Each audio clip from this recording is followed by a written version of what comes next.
айтып бербейлиби? Кандай кутулдук гайден? Эң башка суроо ошол. Саламдашып алайын. Ассаламу алейкум бардык жалпы бизди угуп жаткан Тумар радиосу. Сиздер менен жолугушуп жатканыма кубанычтамын. Баягы эми биз ырчы болгондуктан баягы бардык жерде өзүбүздүн ырчылыгыбыз менен байке ушундай эфирге кечигип отур элек деп өзүбүздү тааныштырабыз албетте. Анан кийин байкелерибиз дагы түшүнүп тааныйт албетте бардык. Байкелерибизге рахмат дешем. Жакшы. Эми бир нерсени айтып өтөлү. Бул жерге буга чейин сиз Саратан түндөрүндө конокто болчуңуз. Мурдагы жылдары эсимде Принцтин образында келгенсиз. Эми бүгүнкү кандай даярдыктар бар жана биздин негизи студия кандай экен? Студия эң сонун экен, мага абдан жакты. Мындай көрүлөк болчу эч жерден. Экен. Ооба. Жана жакта адамдар тамактанып атат, өзгөчө. Ооба, баарына кол жасап, тамагыңыздар даамдуу болсун дейли. Ооба.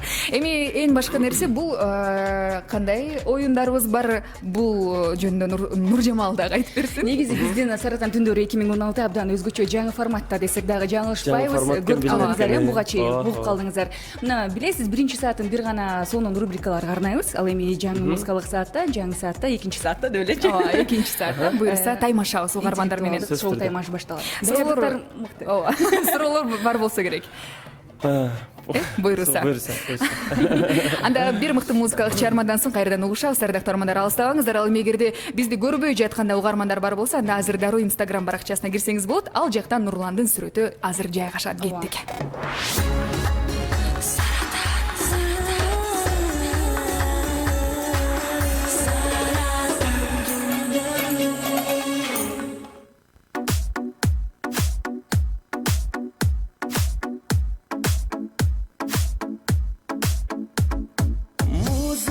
Sen buldun muzerip жүрөктөгү муңумду таратып жылмайып күлүп бери энсетип өзүңдү эмнеле күн өткөдү элегип жай бербей жүрөгүм сүйөт сени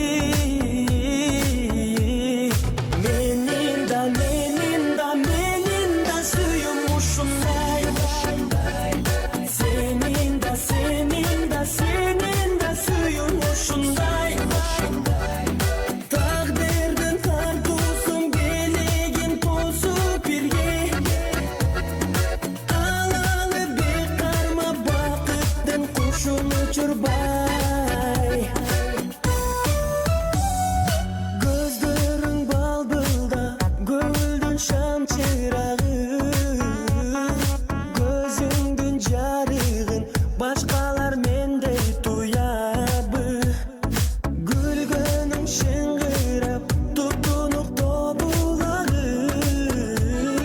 Gümüştöy gülküngü bölüktür mende uğabı Menin da suyum uşunday Senin da suyum uşunday Takdirdin tartusum gelegin tosup birge Alalı bir karma bakıttın kuşun uçurbay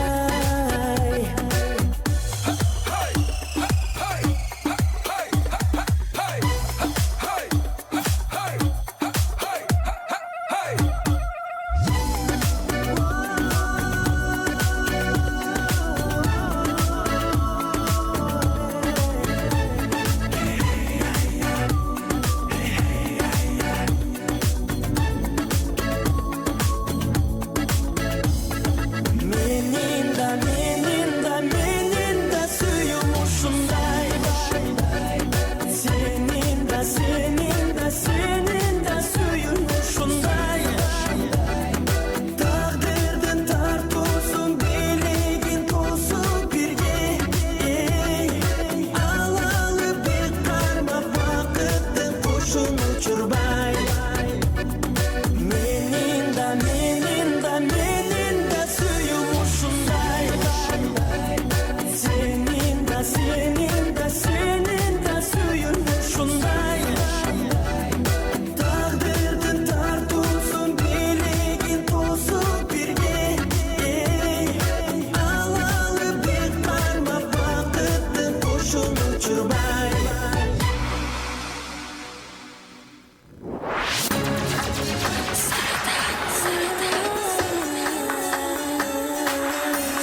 ушундай нотада биз алгачкы рубрикаларыбызды дагы баштап алабыз. Эфир сыртында Нурлан экөөбүз дагы, Нуржамал үчөөбүз дагы сүйлөшүп калдык. Үчөөбүз кошолсоңор. Негизи даярдыктар кандай болуп атат? Абдан жагып жатат бул студия деп калдыңыз. Биз чынында сиздердин ыңгайлуулугуңуздар үчүн дагы сөзсүз түрдө бул нерсени аракет жасадык. Ошо өзгөчө экен. Микрофон Киргенде эле жатып баягы атмосфера мындай өзүнө тартат экен да. Бийлегиңиз эле Өзгөчө келет экен. кооздуктар мындай. Азыркы айтканда азыркы жаштардын Заманбап, заманбап стилиндеги. стилде экен да. Жакшы, эми заманбап деп калдык. Бизде заманбап дагы жанагындай рубрикабыз бар. Ал мындайча аталат. Voice Box. Voice box деген сөздүн котормосун биз ар бир эле ырчылардан, ар бир эле биздин коноктордон сурайбыз. Voice box бул эмне? Бокс. Бул бокс. Демек биз күрөшө турбайбызбы, Нурлан? Жок, бул voice box деген бул voice чет тилинен алынганда бул үн, ал эми бокс бул атайын бир кутуча. Ошол бир кутучанын электрондук кутучабыз бар бул жакта, ал жакта эмнелер катылган, Нуржамал? Кайсыл бир инсандардын үнү катылган, Нурлан. Сиздин башкы максат кимдин үнү экенин табыш керек. Оңой бар эле. Эгерде баса жеңүүчү аталсаңыз, сонун белек беребиз. Андыктан аракет кылыңыз, макулбу? Аракет кылам. Сизге сонун белегибиз дагы Бир бар. урок таап коюш мүмкүн Кан эмеси, баштадык. Voice Box. Салам, Нурлан. Сага суроо. Даярдаганга болот, жегенге болбойт. Бул эмне? Бул эмне? Бул эмне? Алгач суроосуна жооп берсиз. Даярдаганга болот дейби? Ооба. Даярдаса болот, бирок жесе болбойт экен. Бул эмне болушу мүмкүн? Бул эмне? Алгач суроосуна жооп бериңиз, андан соң биз сизге Үндүн ээсине өтөлү. ооба, үндүн ээсине өтөбүз. Даярданга тамакты жейбиз даярдап. Ага.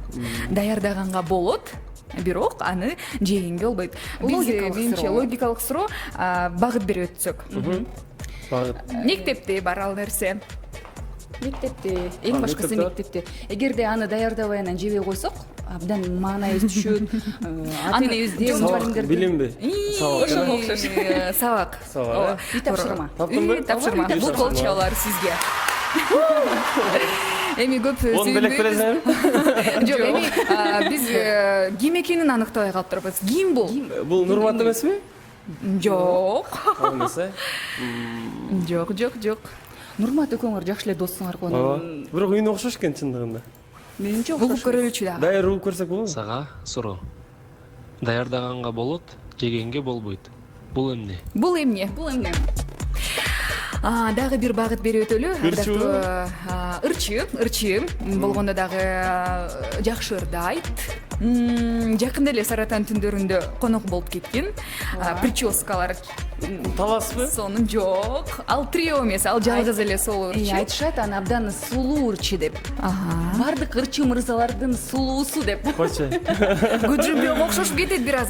Сарай жигиттерине окшошуп кетет. Кимдер келди эле эсиңе так? Мындай денеси чымыр, спортчу, Бизге абдан жагат. Сизден да жагат. Кан эмес, Мага да Нурлан. жагабы? Д тамгасынан башталат. Кан эмес, ушул жерде Даниэль. Эми экинчи үнгө кезек келди. Күжүмтөө дегенде таап койдум да.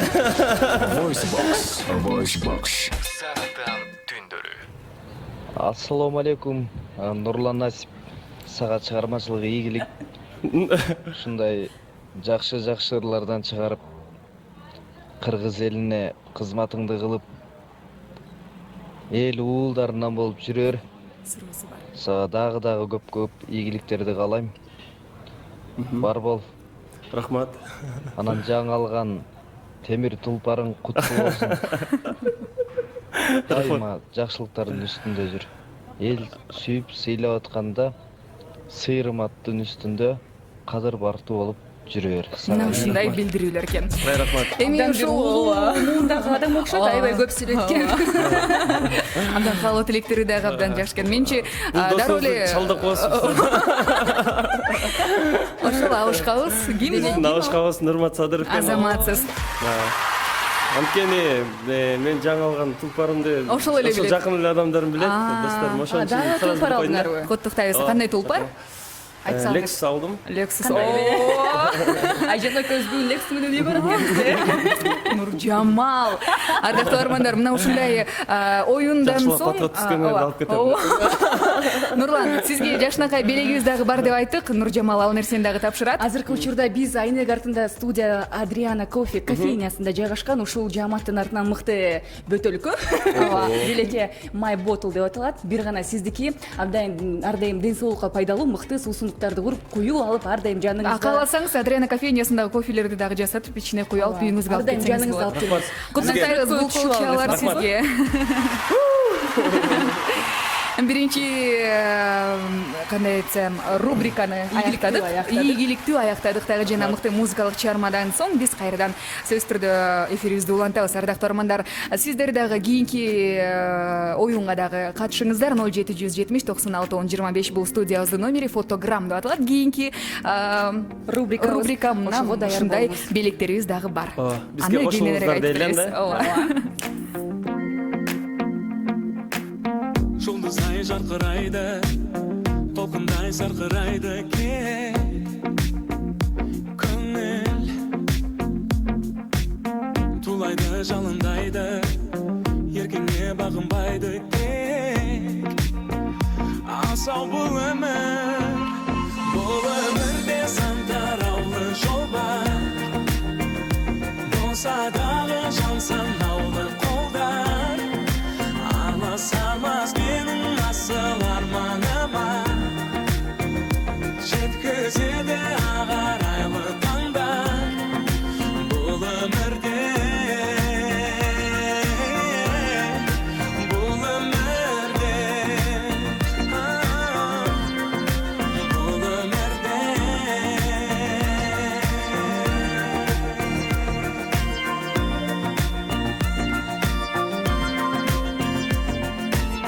бар болсаң көре алмайды, жоқ болсаң бере алмайды кеу.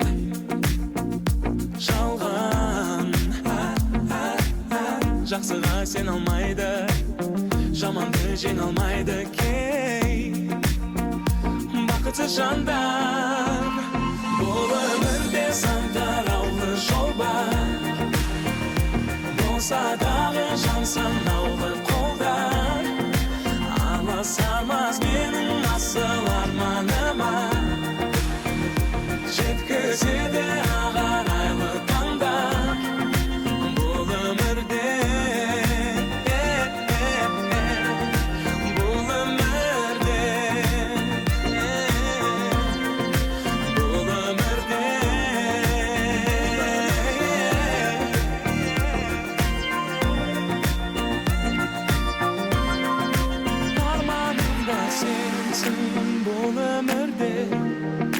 бар бағымда сенсің, гүл өмірде жан сырымды менің ұғынатын. Жан жарымда сенсің, бұл өмірде бұл өмірде.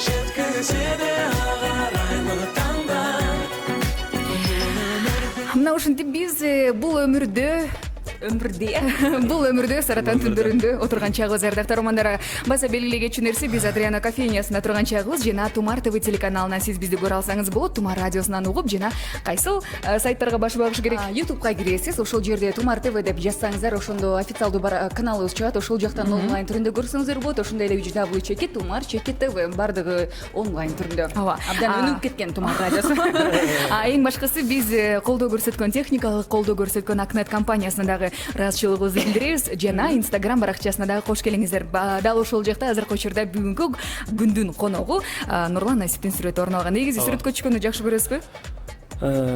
Видеого түшкөндү жакшы көрөсүз. Эми ардактуу армандар, биз сүрөт жөнүндө дагы бекерден сөз кылган жокпуз. Анткени кийинки рубрикабыз мындайча. Фотограмм деген оюнубуз эң эле жөнөкөй. Ал нерсени сизге азыр Нуржамал айтып берет.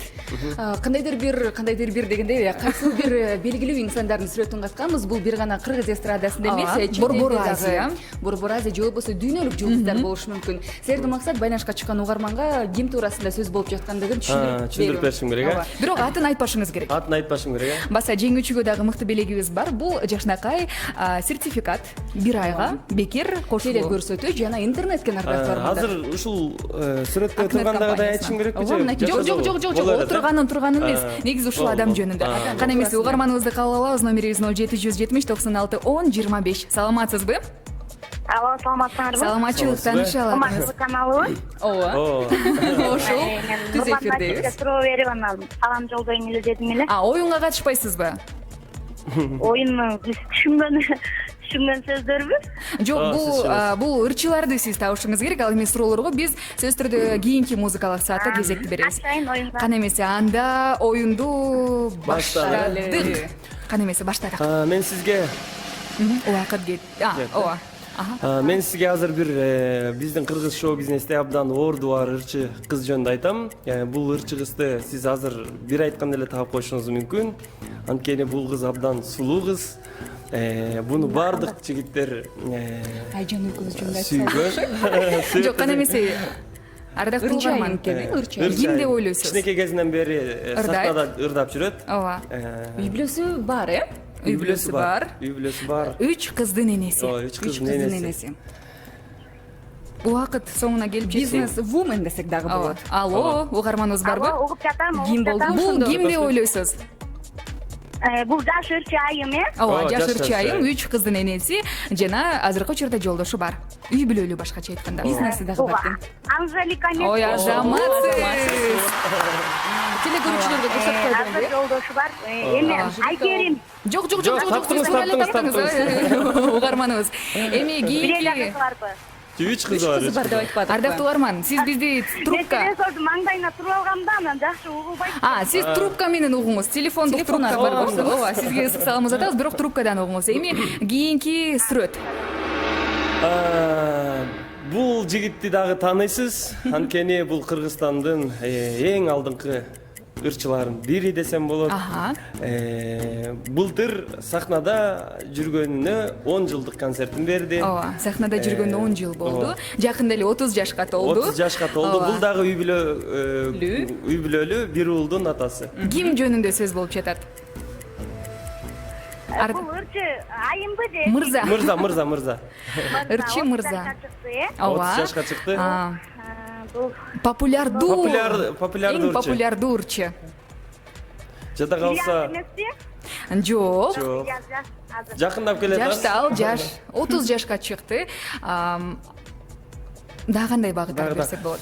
Кандай десек? Уулу бар, жубайы бар, жакшынакай. Жубайы дагы жылдызды берсек. Инстаграм жылдызы. Багыт бере кетпеди. Таластын мырзасы. Ушундан баштайлы. Эмели? Эң алдыңкы күчтүү ырчылардын бири. Болуңуз, убакыт соңуна келип жетти. Казакстанда дагы абдан белгилүү ырчы мырза. Ырларындагы казак мырза болсо деген жанагы ким эмеси? Атын унутуп атам. Ми?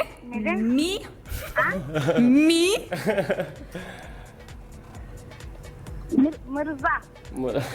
Жок, биз кандайга угарманыбызды дагы бир мүмкүнчүлүк береличи. Келиңиз. Фамилиясы Атабеков. Анда аттагал. Мирбек ата. Ой, азаматсыз. Жок, сиз айтпадыңызбы?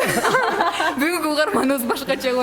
Эми ардактуу угарман, жакшылап угуп коюңуз, макулбу? Алдыда сизди белек, ооба, Мирбек Атабеков. Ал жака кечирээк жетет окшойт деп болду. Жок, ошол үчүн трубкадан тыңдаңыз деп жатам. Эми биз кийинки, кана эмесе кийинки сүрөткө дагы кезекти берели.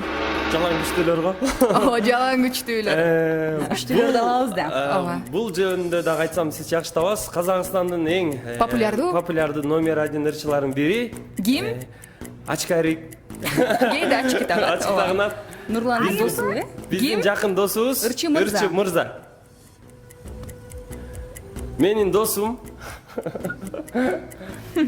Азыркы учурда Тумар ТВ телеканалы көрүп отурат. Нурландын концертине келген. Нурландын концертине келип катышкан.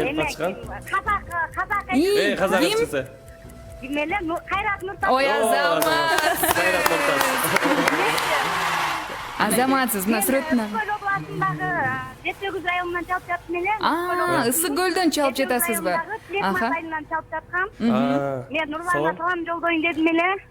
Нурланга биринчи суроом. Нурланга суроо берейин дедим эле. Нурлан үй бүлөлүүбү, турмуш курдубу? Бойдокмун эжеке. Бойдок экен. Нурлан ошо турмуш курдубу деп сурайын дедим эле. Турмуш курса мен баатыр энемин, жакында эле президенттин өз колунан Куттуктайбыз. Бизде 8 балалуу болсун деп Нурланга үй бүлөлүү. Айтканыңыз кезинде. Бизге деле ошондой сөздү айтып коюңузчу. Тилекей 4 жаштагы уулум бар, аты Умар. Азыр тилекке каршы уктап калды, эскиргендигине байланыштуу. Ушул Нурлан байкемен тадарык алам деп эле тактыр ушул оюндагысын бербейт, ырларын жакшы тыңдап угат. Ошол балама белек берибийсе болот экен деп. Болот да, албетте болот. Сөзсүз түрдө болот. Ооба, болот. Сизге чоң рахмат айтабыз, эжеке. Номериңизди жазып алдык. Жана албетте бул оюнга катышканыңыз үчүн дагы рахмат. Жана бизден дагы белек бар, анткени сиз фотограммдын жеңүүчүсү болуп, сизге биз Ысык көлдө менимче бул нерсе абдан өнүгүп жатса керек. Азыркы учурда Акнет компаниясынан сизге жашынакай мындай сертификат 1 айга акысыз телевизор, интернет, телекөрсөтүү жана интернет. Телевизор дедимби? Телекөрсөтүү. Мына ошолордун баардыгын сизге тапшырабыз. Ошол туурасында бир аз маалымат бербейинби? Ардактуу угармандар жана телекөрүүчүлөр жана Нурлан жана Айжан жана мен деп элечи. Баштабайлы.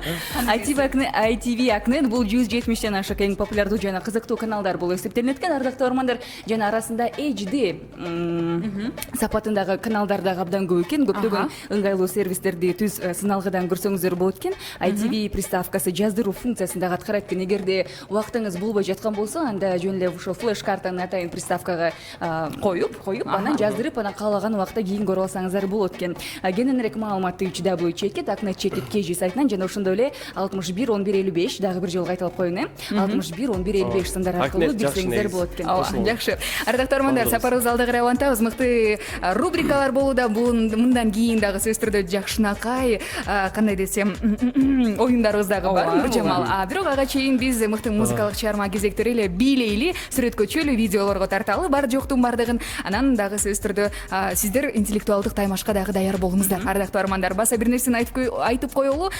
Нурлан, сыр сандык деп биз сиз көрүп эле жатам деп калдыңыз, Саратан түндөрүн сыр сандыгыбыз бар. Ал кара, ичинде бир тапшырма катылган. Эгерде угармандар утулса, экинчи саатта интеллектуалдык таймаш болот, угармандар утулса, анда ал тапшырманы биз аткарабыз. Эгерде сиз утулуп калсаңыз, сиз аткарасыз. Ошол нерсеге даяр болуп туруңуз. Ал эми биз болсо мыкты музыкалык чыгармага сөзсүз түрдө кезекти берели.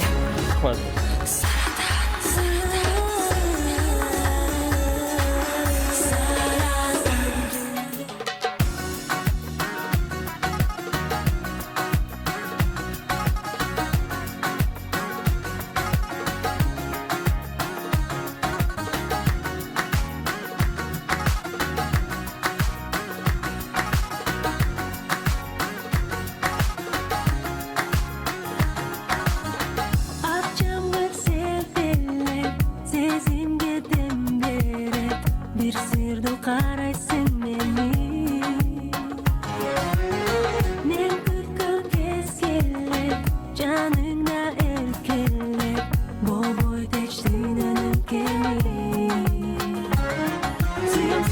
suyum emrime canımın oldun dengesi Arnay mahabbattın bir seziminde Aynur günler aydanır serin Arnaymı verin Sağana keremet geçle Suyumdu sesi Yalnızım sen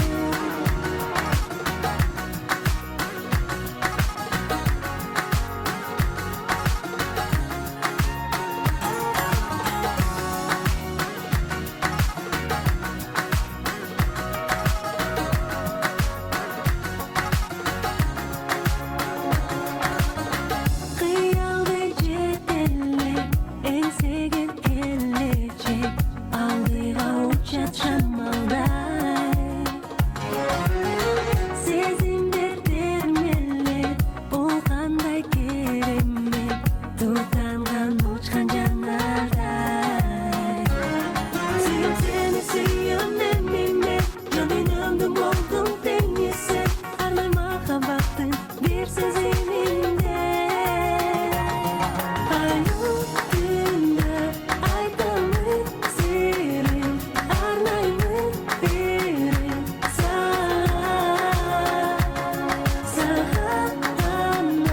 keremet geçle Suyumdu sesi Yalnızım sen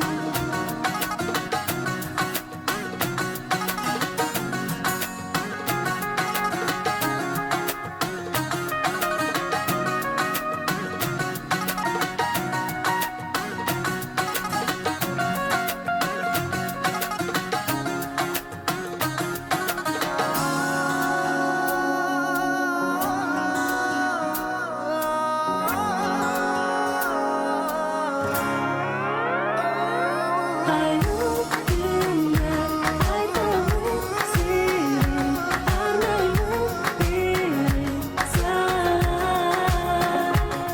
Sağana keremet geçle Suyumdu sesi Yalnızım sen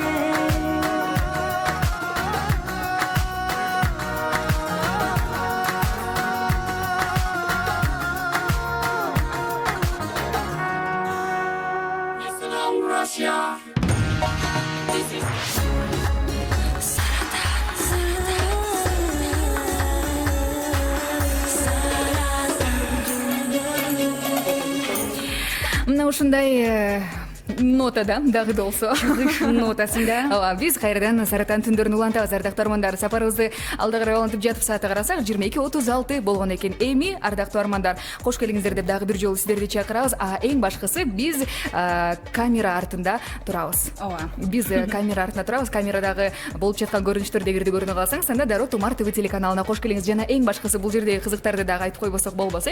Айнек артындагы студиядабыз ардактуу армандар. Кадимки эле Адриана кофе кофейнясындагы официанттар жүрөт, кофе ташып, бул жакта кароочу байкебиз дагы отурат. белгилүү дизайнер эжекелер да бар экен баса. Ооба, байкап калдык. Бул жерде белгилүүлөр отурат. Мына ушундай ардактуу армандар, атайын Нурлан Насипти көрөбүз деп келген күйөрмандар дагы бар экен. Баса кыздар, баса эгерде азыркы учурда бизди тыңдап же болбосо угуп жаткан болсоңуз, дароо Адриана кофейнясына келиңиздер. Ал жактан Нурлан сиз менен сүрөткө түшүп, автограф дагы берүүгө даяр. Ооба. Эми кийинки рубрикага кезектер эле. Саратан түндөрүндө радио базар деп аталат. Оюн шартын түшүндүрөйүн.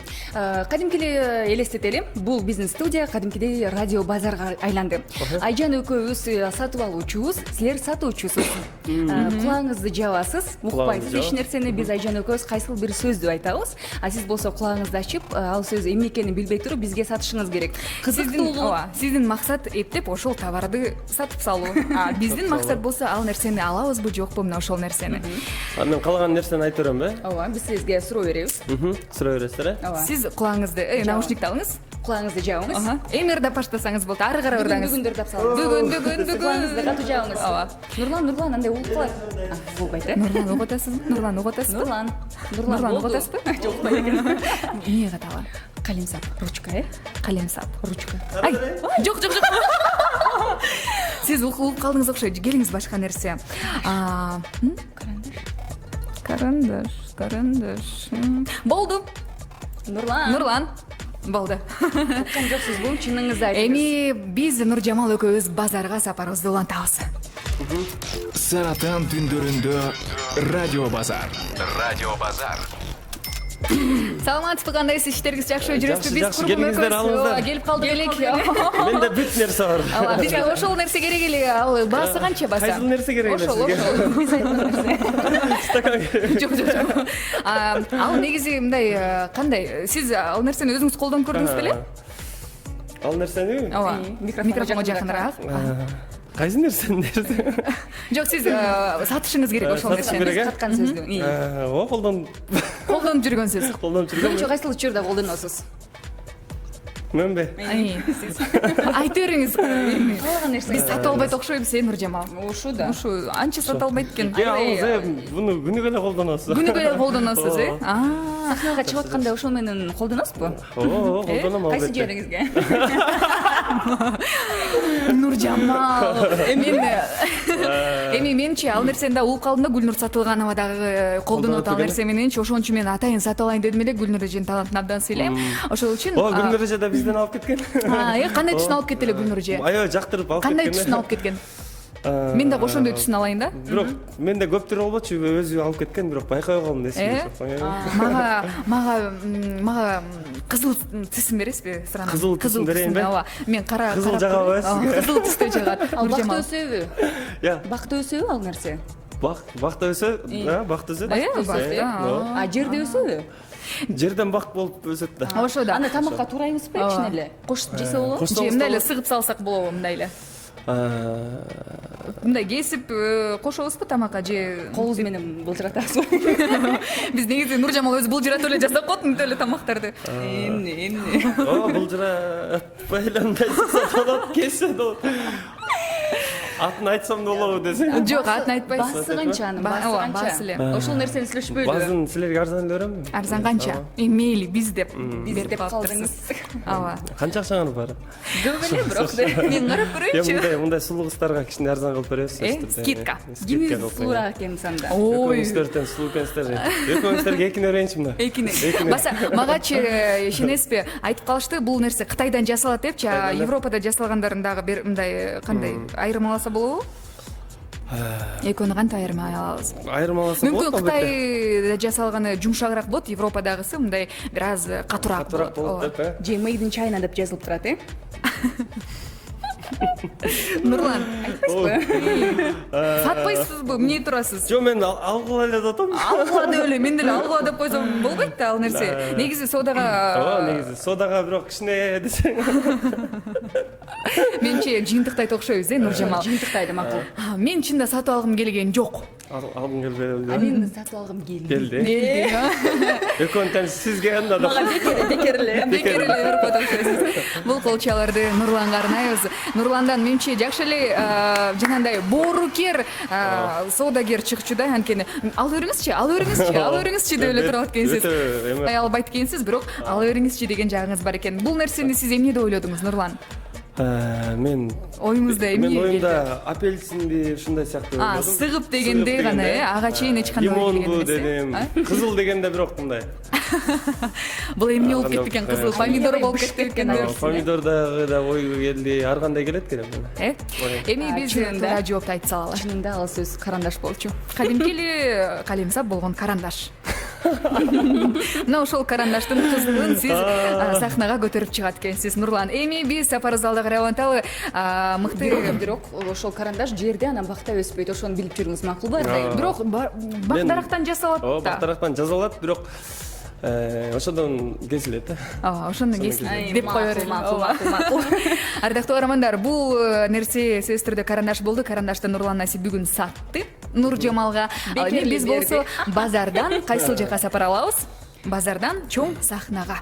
Эми Нурландан соодагер эмес, Нурландан жанагы дүйнөлүк болбосо дагы мындай жакшы бир кандай десем, өзгөчө бир ырчы жаратабыз. Нурландан колчалар менен.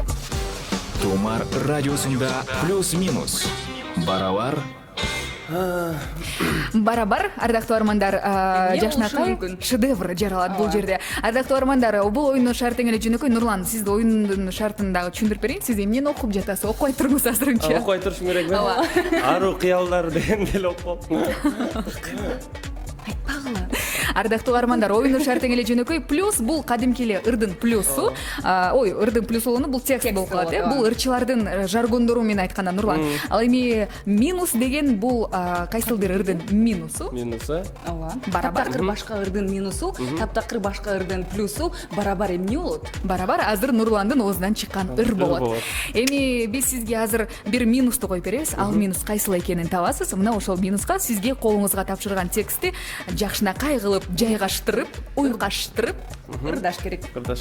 Аны биз болсо сөзсүз түрдө тыңдайбыз. Жардам керек болсо айтсаңыз болот. Биз Нуржамал экөөбүз эмгек сиңирген артисттербиз. Ырчыларбыз. Кана эмесе анда сахнада Нурлан Насип. Тумар радиосунда плюс-минус. Барабар.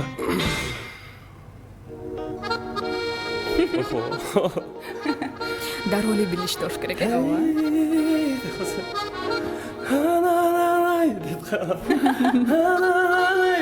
Биздин студияга кайрат келип алган. Бул кайрат нуктасы, ардактуу армандар. Баштадык. Ушуну мен ырдайм, Бана ачык болчу ал күнү. Асфальт жолдо турдум курбун күтүп. Арбайт өткөндөрдү сенин күлкүң. Эми сулуу пери ойлон терең. Өмүр өтө бербейт күлкү менен. Жашоо асфальт жолдой болсун кенен. Жаркып жайнап турат карап көрчү. Дүйнө сендей керемет экен. Балким кыялдарың өтө бийик. Болгон кыялыңдай сенин күлүк. Жаша бир адамды чындап сүйүп. Саратан түнүндө мени бүгүн. Жаша бир адамды чындап сүйүп. Саратан түнүндө мен бүгүн. Жаша бир адамды чындап сүйүп. Саратан түнүндө мен бүгүн. Кайра? Макул, кайра ырдасаңыз ырдайсыңыз болот. Ооба. Асман ачык болчу ал күнү. Асфальт жолдо турдум курбун күтүп. Арбайт өткөндөрдү сенин күлкүң. Эми сулуу пери ойлон терең. Өмүр өтө бербейт күлкү менен. Жашоо асфальт жолдой тозук болсун. Жаркып жайнап турат карап көрчү. Дүйнө сендей керемет экен. Балким кыялдарың өтө бийик. Болгон кыялыңдай сен күлүк. Жаша бир адамды чындап сүйүп. Саратан түнүндө мен бүгүн. Балким кыялдарың өтө бийик. Болгон кыялыңдай сен күлүк. Жаша бир адамды чындап сүйүп. Саратан түнүндөй мен бүгүн. Ой, азамат. Бул кол чабуулар Нурлан Насипке. Менимче бизде деле кайрат нуртасы бар турбайбы, Нуржамал? Байкабайсыңар. Ооба, байкабайбыз да. Башталышында жанагы о деп калдыңыз дароо эле. Менимче дароо байкап калдыңыз окшойт, Ооба. Бул кайсыл ыр экенин мага ушул чыгармасы жагат. Абдан жагат, Жакшы. Эми биз бир нерсени дагы айтып өтөлү, ардактуу армандар. Бул оюндун шарты бар, эрежелери бар. Эми сиз жанагы минусун таптыңыз, плюс кимге таандык?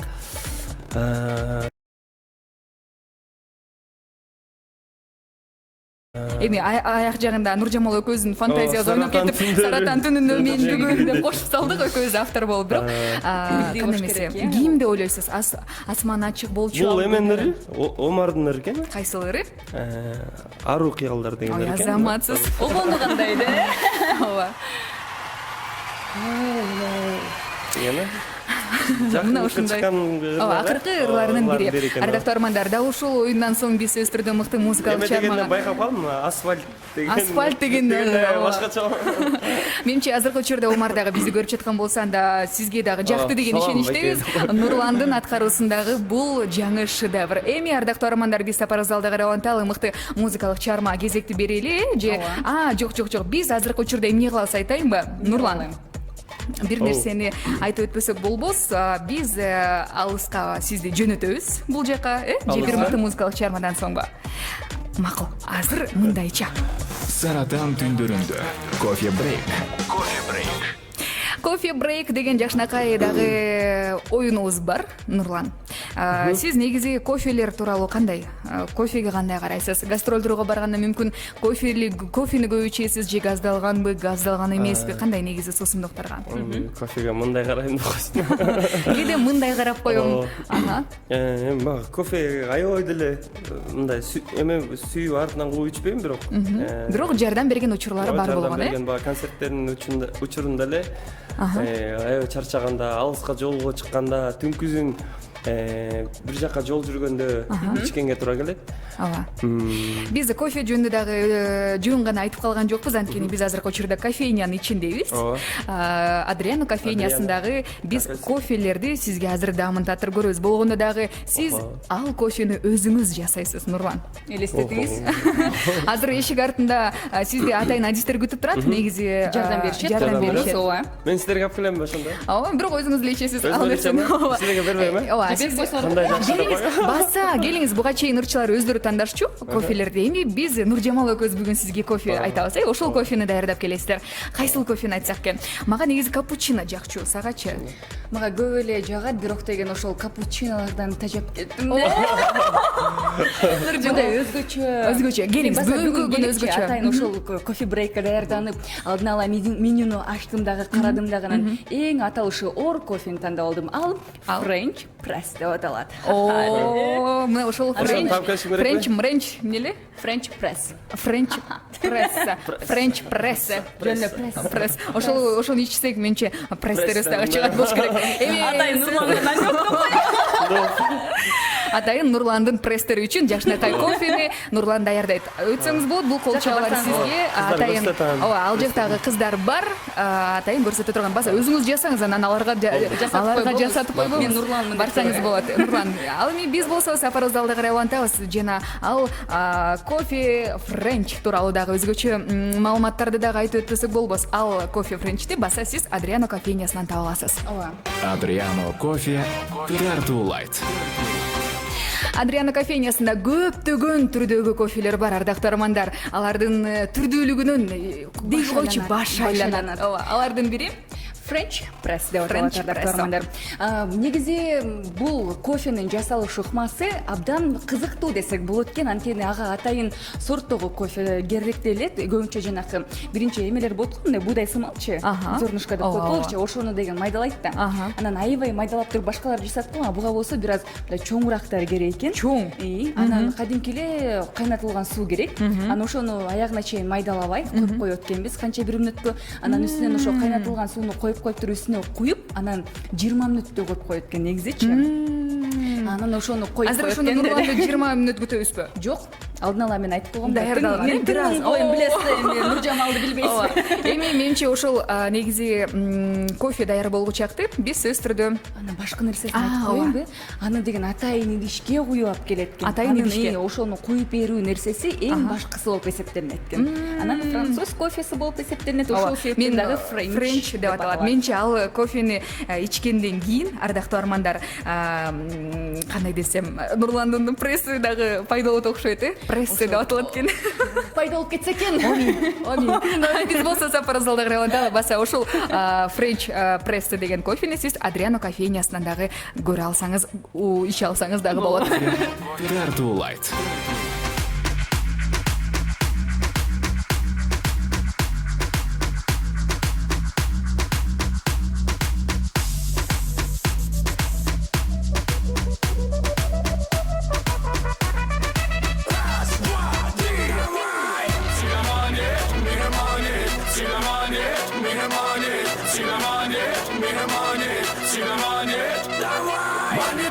это манит меня.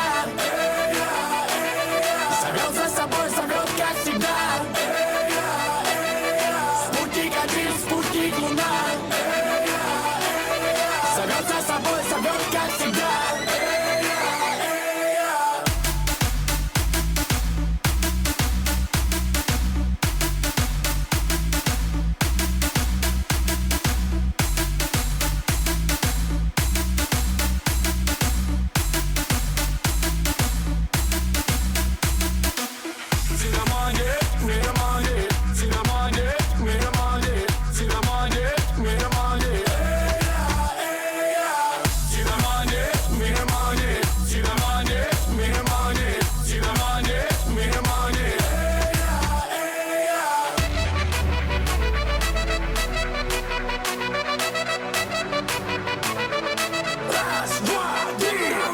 Манит меня, это манит меня.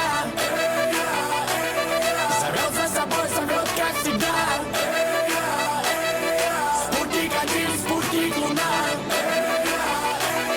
Зовет за собой, зовет как всегда.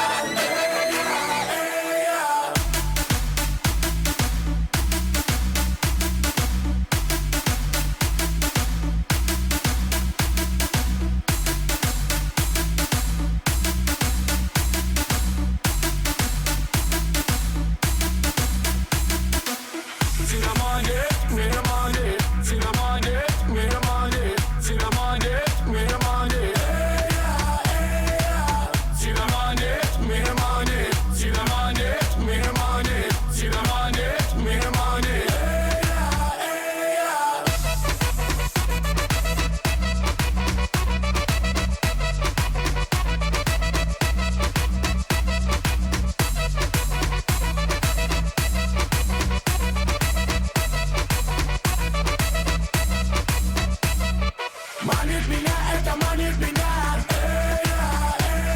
Зовет за собой, зовет как всегда. Спутник один, спутник луна. Зовет за собой, зовет как всегда.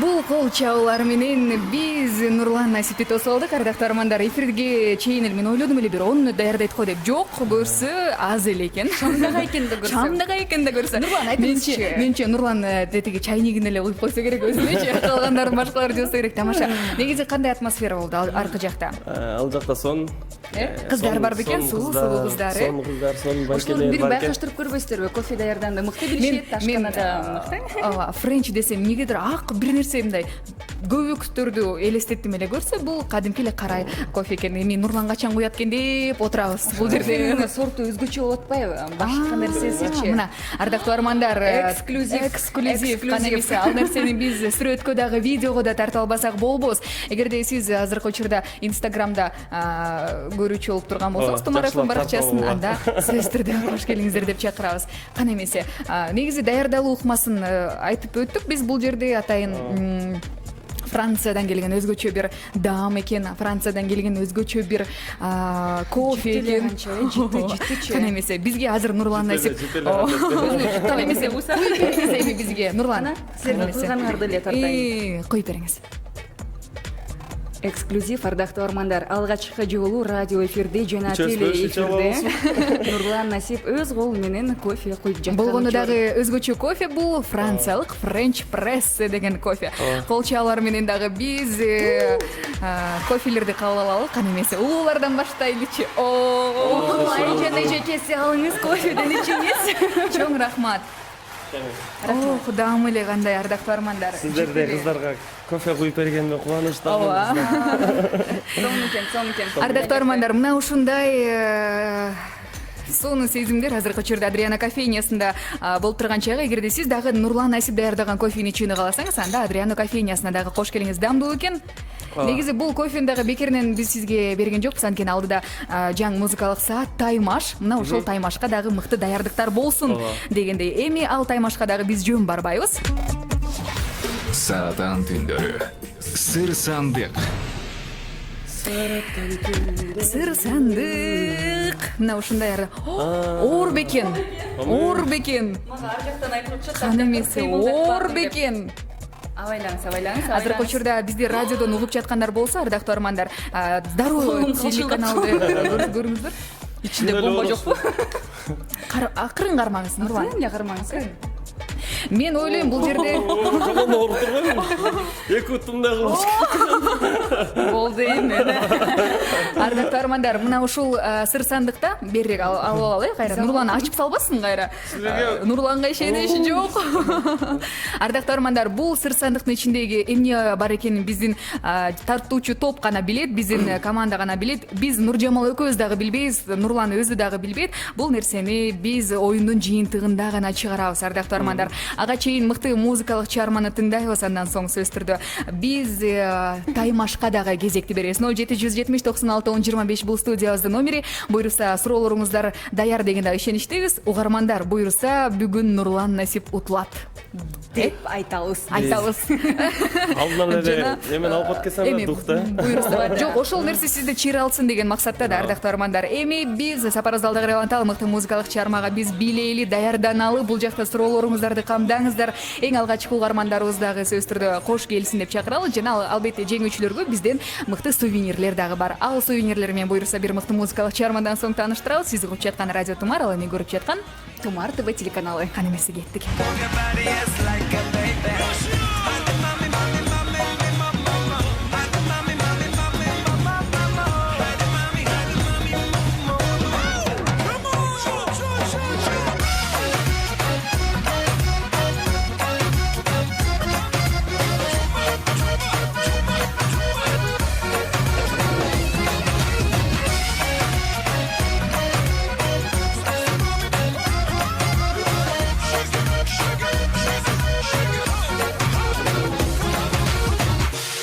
Расцвела да поспела вишня, и ликует, смеется душа,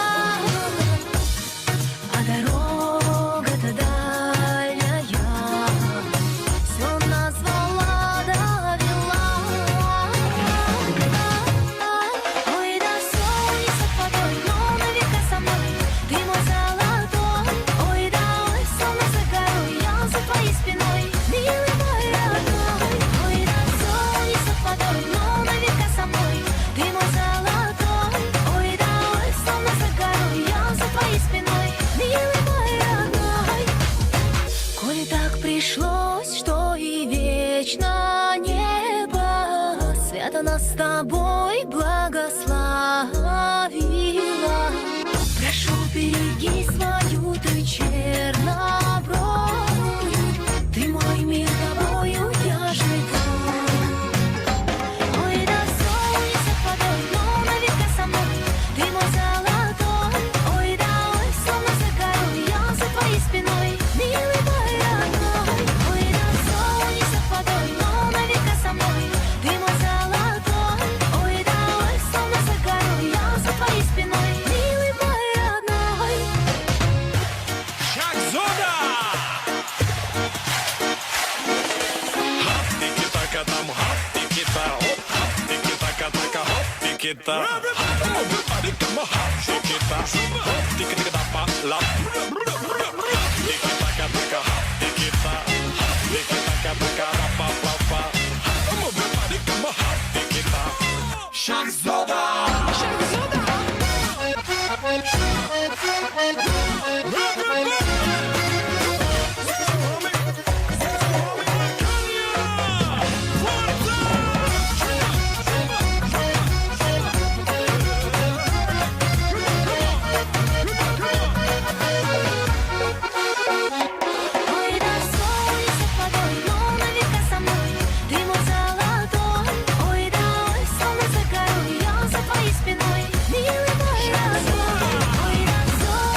Саратан түндөрү 2016.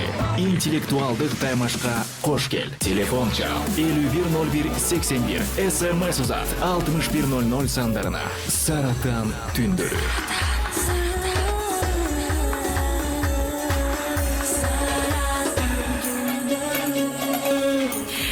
Нурлан, калчылдабаңыз, титиребеңиз.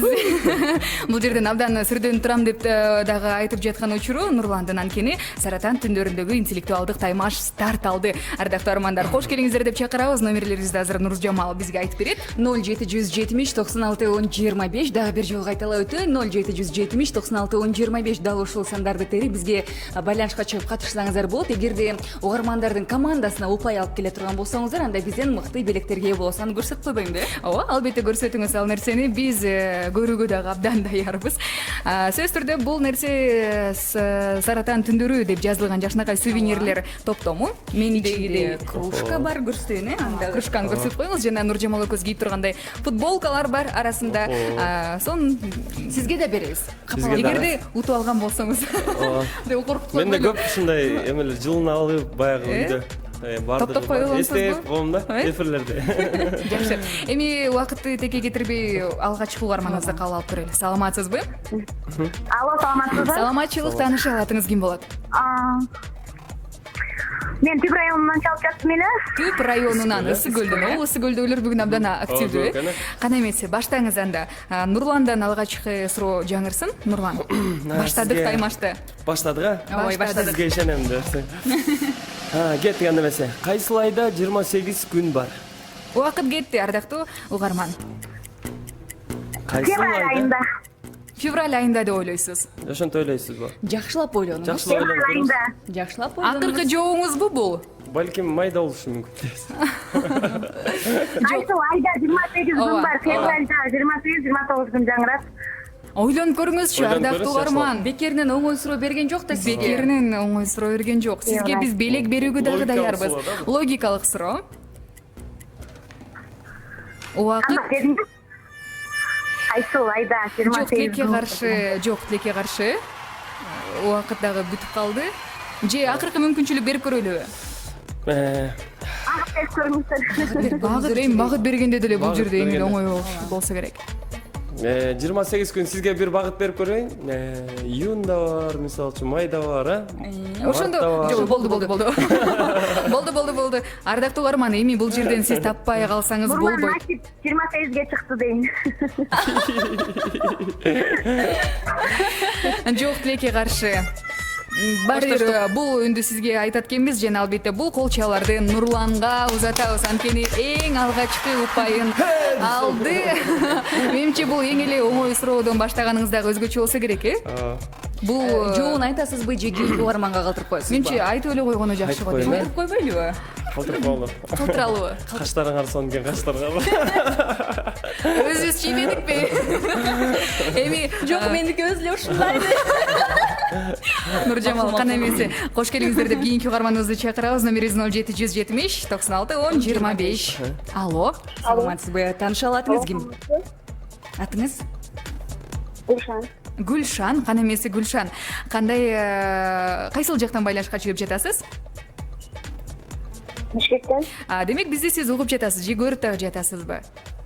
Көрүп атам. Анда Гүлшан, салам. Кандай эмесе Гүлшан, эми сурооңуз даяр болсо анда Нурлан сиз баштап бериңиз. Алгачкы сиз сурооңузду бере салыңыз.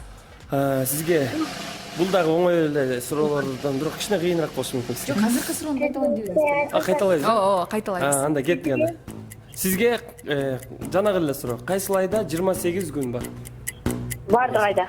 Ой, азаматсыз. Куттуктайбыз.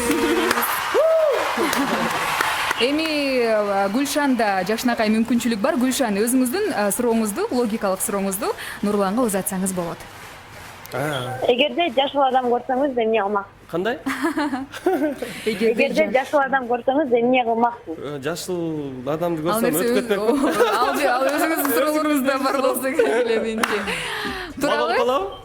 Ооба. Эми чечүүчү суроону азыр Бул Нурлан колчаларды алгач биз Нурланга, андан соң чечүүчү суроо Нурландан болсун. Рахмат. Кеттик анда эмесе. Сизге кийинки отто күйбөйт, сууда чөкпөйт. Отко күйбөйт, суга чөкпөйт, Көлөкө. Жок. Көлөкөңүз сууга чөгүп кетиши мүмкүн. Ооба, көлөкө суунун ичинде жүрө берет. Аба.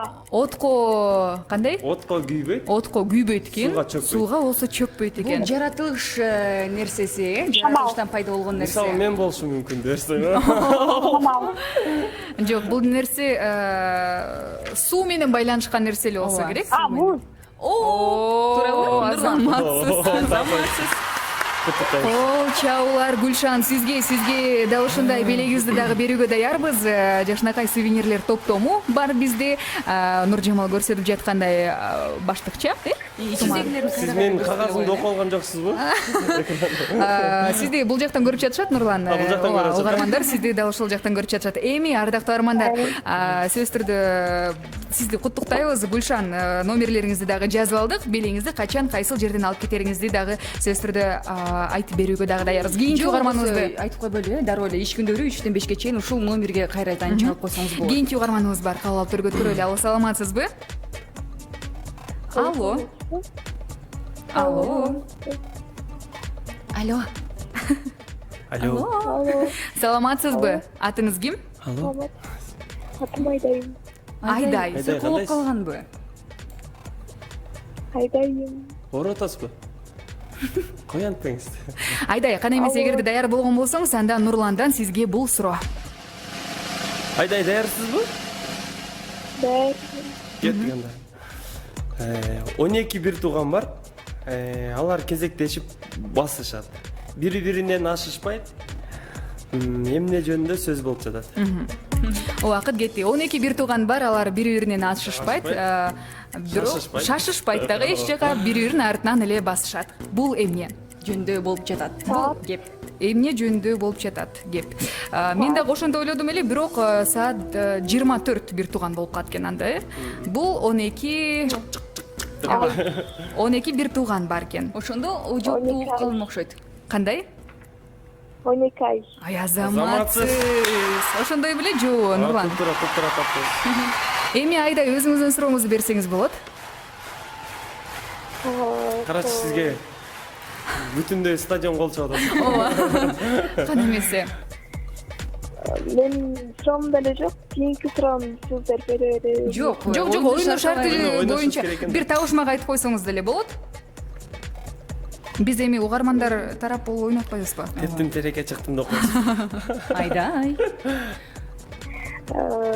Тарых барактарынан суроо берсеңиз болот. Күн чыкканга чейин жана күн батканга чейин сенин артыңан жүрө берет. Бул эмне? Көлөкө? Туурабы? Айдай, көлөкө деп айтты, туурабы Нурландыкы? Ооба, туура. Азаматсыз. Нурлан күчтүү турбайбы? Оңой суроолордон Эми мына кол чабууларга. Эми Айдай, кийинки суроону дагы сизге берсин. чечүүчү суроо. Сиз тапканга аракет кылыңыз, макулбу? Кана эмесе кийинки суроо Нурландан. Кеттик.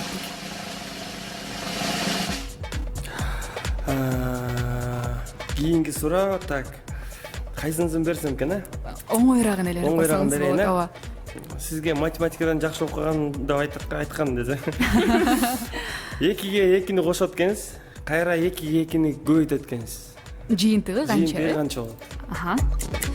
2 плюс 2 көбөйтүү 2 барабар.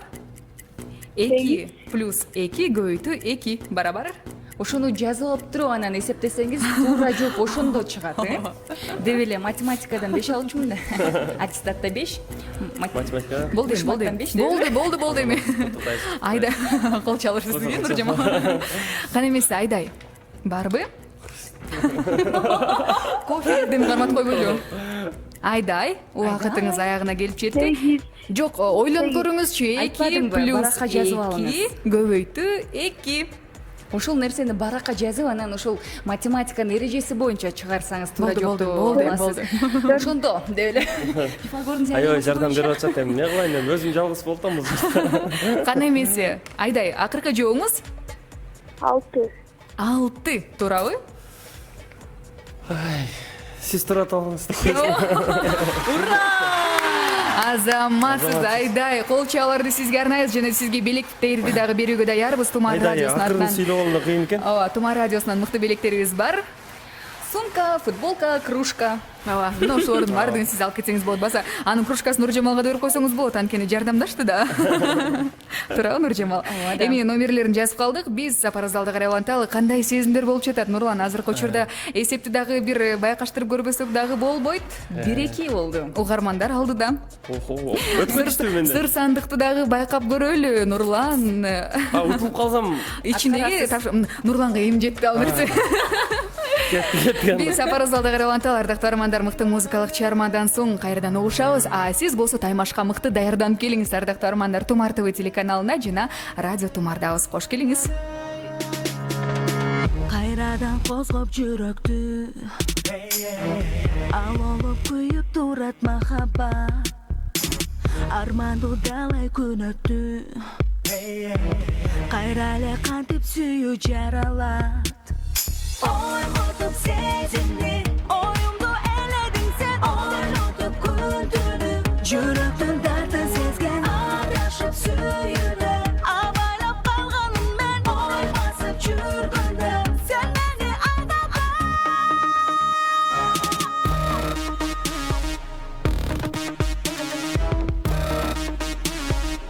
сен мени алдаган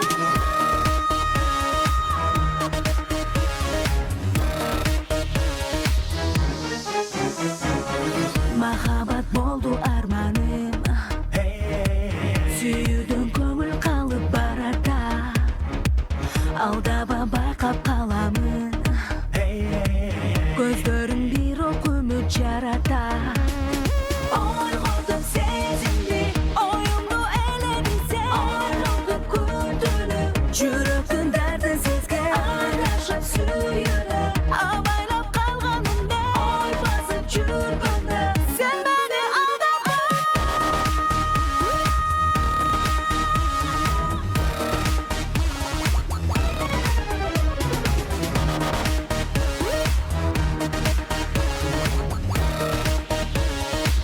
сен мени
Сарадан түндөрү 2016. Интеллектуалдык таймашка кош кел. Телефон чал 510181. СМС узат 6100 сандарына. Саратан түндөрү.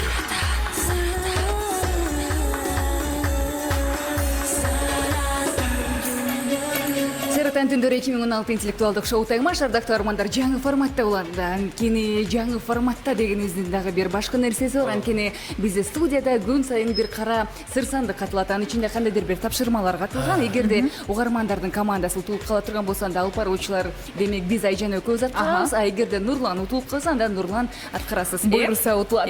Нурлан. Буйруса утулат. Баса биз бир нерсени дагы айтып коюуга дагы даярбыз. Биз кечүүнү пияз жедик. Ага чейин сарымсак жегенбиз, бетибизди унга чылаганбыз, бетибизге маркер менен сүрөт тартканбыз, жумуртканы башка чапканбыз. Ооба, кечүүнү пияз жедим, алмадай эле кылып эле кытыратып жеп салдым, чынын айткандачы. Абдан сонун болбоду. Мына ошол нерсени дагы сиз кайталап коюшуңуз мүмкүн. Жана түз байланышка чыксаңыздар болот. Номерибиз 0770 96 1025. Сурап аткан угармандарыбыз бар экен. Ооба, кайталап коелу. Жана албетте эсепти дагы айтып коелу. 1-2 угармандар командасы алдыда. Ура! Нурлан ойлонуп угулуп отурат. Азыр күчтүүсүн бериш керек болуп калды. Угарманыбыз бар, саламатсызбы? Алло. Алло. Саламатсызбы, тааныша алатыңыз ким болот? Атым Тимур болот. Тимур, кана эмесе. Даяр болсоңуз анда Нурлан учурашып алсаңыз болот. Ассалому алейкум, Тимур. Жана Алейкум, кандайсыңар? Жакшы. жана баштаңыз, Нурлан. Баштадык, а? Сизге мындай суроо. Страус өзүн канаттуумун деп айта алабы? Убакыт кетти. Страус өзүн канаттуумун мен деп айта алабы? Бул логикалык суроо, Страустан башка деле жаныбарлар деп койбоймунбу? Страус өзүн канаттуумун деп айта алабы же айта албайбы? Айтат, эмнеге айтпайт? Адаштырбай турыңуз. Айтайт. Эмнеге? Айтпайбы, себебин дагы айтышыңыз керек сиз бизге. Айталат. Айта алабы өзүн? Айта алабы? Айта албайбы? Алло. Алло. Айта алабы же айта албайбы Страус өзүн Айталат. А эмне үчүн айта алат? Анткени Анын эмеси бар да, канаты бар. канаттары барбы? Ошондо биз бул жоопту кабыл алдыкпы, Нурлан? Кабыл алдык. Бирок утулуп калды. Бирок туура эмес экен, тилекке каршы. Страус сүйлөп өткөн да. Ооба, Страус анткени сүйлөй албайт, ал айта албайт. Мана эми түштү да ушул жерденчи. Анткени 2-2 болду дагы бул колчаларды Нурланга арнайбыз. Азыркы учурда эсеп 2-2.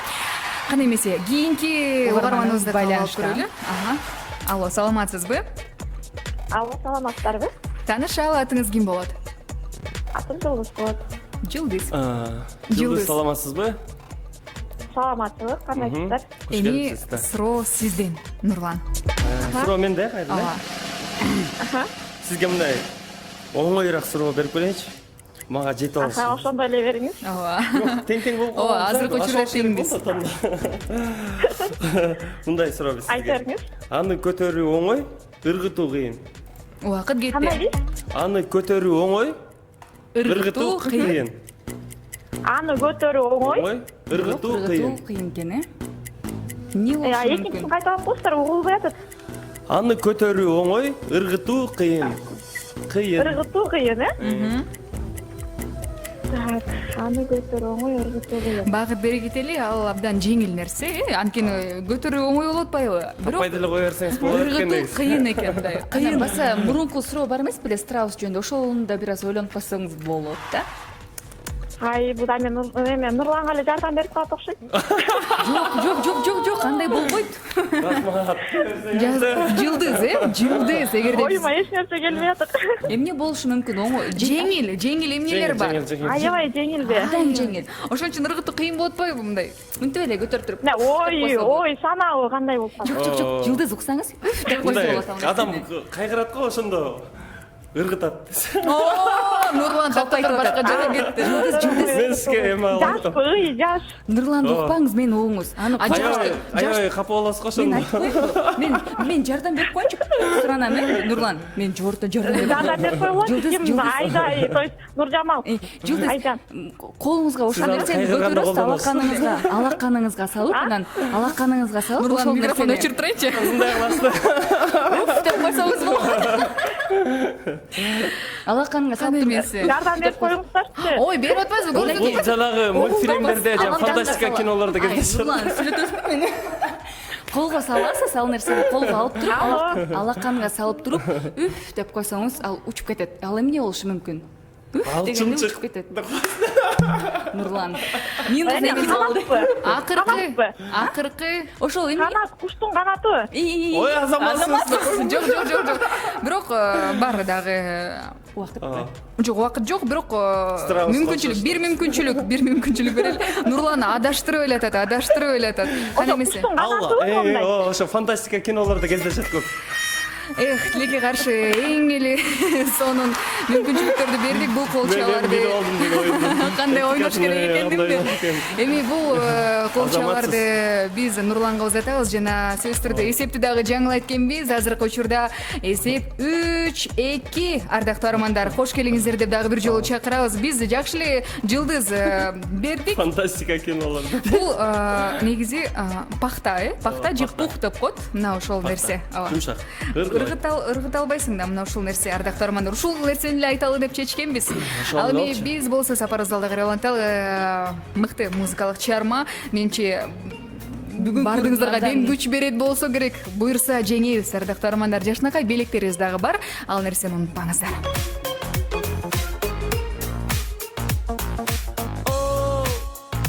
Senimin oynap jürü bayka O özüdük özgelerde oylap jürü bayka Bağlay bilmenne kalamayımın senne Yermede bu gözüvende jattın Bağlay bilmenne ayalayımın senne Menge bakıdında baktın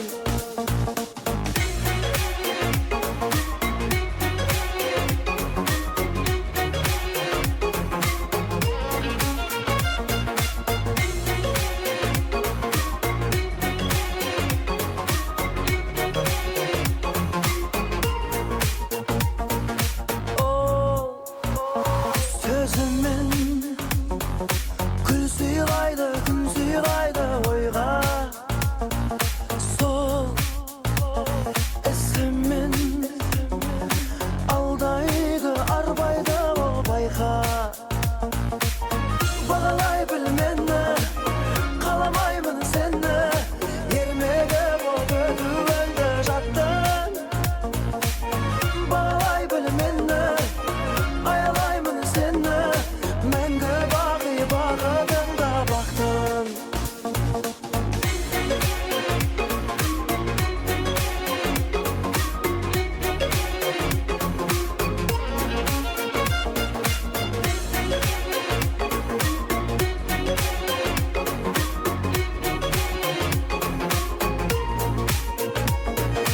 O senimin oynap jürü bayka O sezimdi aldap jürü bayka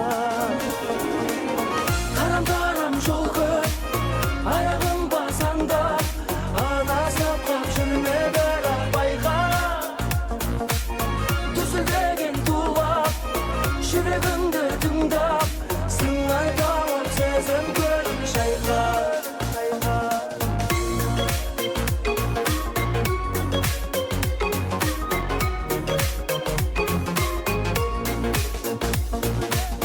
Düzüldegen tuğlap Şüregimde tüngdap Sыңay tağıp sezim görüm şayka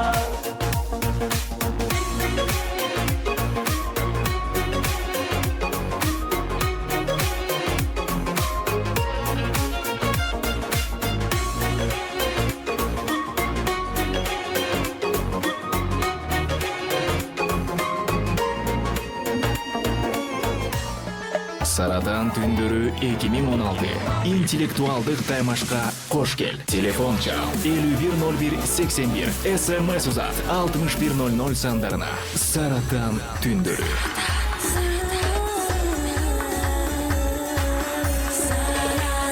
Мында жабышка керек экен. Биз ардактуу армандар бийлеп жатабыз, сүйлөшүп жатабыз. Нурланды сыйкырдап жатабыз. Эң башкысы жана утултуш керек болуп атат да. Ошол нерсенин камын көрүбүз. Ал эми ардактуу армандар, ал нерсеге сиз дагы даяр болсоңуз, анда кош келиңиздер деп чакырабыз. 0770 96 10 25. Жана бир нерсени айтып өтөлү, бул жака Нурлан Насиптин өзгөчө күйөрмандары келген экен. Күтүп турушат ар жакта. Кагаз ручкаларына коюп. Кичинекей балдар дагы бар экен. Мына ушул нерсени дагы биз жана камера артындагы радио аркылуу дагы сүрөттөп өтөлү. Эми ардактуу армандар, угармандарды да чакырабыз. Номерибиз 0770 96 10 25. Саламатсызбы? Алло, саламатсызбы? Тааныша алатыңыз? Менин атым Айзат. Айзат, кане эмесе, даярсызбы? Ооба, даярмын. Анда Нурлан Насиптен сизге суроо Айзатка. Айзатка? Сизге бир. Саламатсызбы? Саламатсызбы? Айзат, саламатсызбы? Даярмын. Даярсыз, а? Кеттик анда эмесе. Сизге мындай суроо. Деңизде кандай таштар жок? Убакыт кетти. Деңизде кандай таштар жок? азыр. Жооп бердиңиз окшойт, Кургак таштар жок. Кургак таштар жок. Азаматсыз. Эмне дейсиз? Болуп турат. Эми Айзат сизден экинчи суроо. Ооба, жооп бердим. Кана эмесе Айзат, эми сизден экинчи суроо. Сиз узатасыз суроону, Айзат. Айзат. Сиз бизди сураныч жанагы трубка аркылуу уксаңыз, телефондун трубкасы аркылуу угуңуз. Сиз бизди көрүп жатат окшойсуз, ошон үчүн бир аз. Баштадык анда, Айзат. Мен суроо берейин, Сиз суроо бериңиз. Ар кандай любой боло берет, Ооба. Любой. Тарых жөнүндө дагы боло берет. Ошолор керек. Мен бир аз кыйыныраак суроо берет окшойм. Ушу биринчи дүйнөлүк согуш канчанчы жылы башталып, канчанчы жылы бүткөн? Мына ушундай суроодон кийин убакыт кетти. Биринчи дүйнөлүк согуш качан башталып, качан аяктаган? Биринчи дүйнөлүк согуш. Ооба, бүгүн согуш болуп жаткандыктан согуш тууралуу сүйлөшөбүз. Менчи иштеп кетти. О, Нурландын Мен 41 жылы башталып, 45-жылы. Жок, ал экинчи. Экинчи. Ооба. Биринчиси? 39-жылы. Жок, Нурлан байке, турам. Жок. Канчалай да койсоң. Айтып көрсөңүз, мүмкүн мен кайра эстейтермин деп. Жооп барбы? Сиз да багыт берип көрүңүз. Келиңиз бир багыт берип өтөлү. Анда Айзат, кандай десем, жыл аралыктарын эле айтып коюңуз. Канчанчы жылдан канчанчы жылга чейинки аралык? Ошол күнкү сабак барбай калдым да. Ошол жылдарды айтып берсек да. Кайсы жылдар аралыгы экен Нурлан байке айтып керек. Айтыңыз анда, Нурлан. Жоогуңуз барбы? Не дейт? Сиз айтат экенсиз. Айта албайт экен, багыт бере албайт экен. Айта Анткени албайсыз, угармандар тарапы болуп атпайбы? Жаман экенсиз. Жооп берди өзү Айзат, эмнеге жаман? 1914 жылы башталып, 1918 жылы биринчи дүйнөлүк согуш аякталган. Азаматсыз. 3. Болчалар сизге жана Айзат эгерде. Нурлан байке, дагы суроо берем? Бериңиз. Жок, кандай суроо? Мындай табышмак эмес, өзүнө жеке өзүнө болсо берсеңиз болот. Мен берейинби дагы? Жок. Сизге бул сувенирлерди берүүгө даярбыз. Сурооңузга рахмат айтабыз, ардактуу Арман жана. Сөз түрдө номериңизди жазып алдык. Биз сизге өзүбүз байланышка чыгабыз дагы. Качан кантип алып кетериңизди сизге түшүндүрүп беребиз. Нурлан, маанай жокко. Маанай түшүп кетти десең. 3 болуп кетти го. Кандай болот экен? Ойлонуп турат. Негизи жанагы сыр сандыктагы нерсе дагы улам жүрөккө катуу сокку берет. Мээге абдан бир башка. Башка сиз эмне деп ойлоо? Мындай оюңузда кандай ой бар? Эмне деп ойлоп атасыз? Билбейм. Бир коркунучтуу бирдеке окшойт. Коркунучтуу бир нерсе деп ойлойсуз. Жаныбарлардан коркосузбу? Чычкандан, бакадан коркосузбу? Бакаданбы? Бакадан коркпойм, жыландан корком. Ошо жылан болуп калышы мүмкүн, айлаңыз. Утулуп калбаңыз. Кийинки угармандарыбыз дагы бар, кабыл алып төргөт көрөлү. Алла саламатсызбы? Биз сизге ишенебиз, ардактуу Арман. Түшүнбөдүм. Биз сизге ишенебиз. Атыңыз ким? Максат. Максат, кана эмесе. Даяр болсоңуз, анда Нурлан менен учурашып алыңыз жана Ассаламу алейкум. Суроону Нурлан алгачкылардан болуп берет. Мен сизге мындай суроо берейинчи анда. Стол үстүндө 3 стакан сок турат. Мурат келип бирөөнү ичти, канча стакан калды? Мына ушундай суроо. Мурат келип бирөөнү ичти. Убакыт кетти. Эки ойлой калат. Ойлонуңуз жакшылап, Максат. 3 стакан калат. Ой, азаматсыз. Жакпай атасың. Анткени ичип коюп атпайбы? ичкенде ичиндеги суусундугу жок болот, бирок стакан калды. Азаматсыз, эми сизден суроосун, сиздин суроongуз Нурланга. Ой, бул нерсе Нурлан болчу негизи. Кана эмесе сиздин сурооңуз. Уй эмнеге жатат? Уй эмнеге жатат? Убакыт кетти. Өзү каалаганда жатат? Жок, уй эмнеге жатат? Бул логикалык суроо. Уй эмнеге жатат? Ой, эмнеге жатат, а? Уй эмнеге жатат? Биз билебиз. Жоон. чарчаганда, уйкусу келгенде. Айтып койсоң. Жок. Эртерээк бүтсө экен ошол убакыт. 2, 1. Мына ушундай. Кечинде жатат деп койсоң. Качан жатат деген жок. Жакшылап угуш керек болчу. Ооба. Уй эмнеге жатат? 3кө чейин санайбыз. 1, 2 Өзү каалаганда. жана 3. Пинг деген үндү берип коесузбу? Бул үн бизге абдан жагат. Анткени Нурлан бизге ардактуу Максат. Барсызбы? Сиз бизге дагы бир добуш алып келдиңиз. Ой, добуш дедим, упай. Бул колчаларды сизге арнайбыз. Жана бизден мыкты белектерге ээ болдуңуз. Кружка, футболка, сумка. Эме табышмактын эме айтып койбойбу? Максат, жоон айтып койсоңуз жакшы болот. Жогун отура албаса жатат да. Уй, отура албайт да. Анан Эме окшош. Дагы экинчи дагы жол бар, Рахмат айтабыз Максат сизге. Буюрса дал ушул номериңизди жазып алдык. Биз сизге өзүбүз байланышка чыгып, кайсыл жерден алып кетериңизди түшүндүрүп беребиз. Негизи дагы бир жол бар. Уй эмнеге жатат? Эмнеге? Жерге жатат деген дагы жол бар болчу да. Уй эмнеге жатат? Жерге. Мен уккам өзү каалаганда жатат деп. Премисы болгон.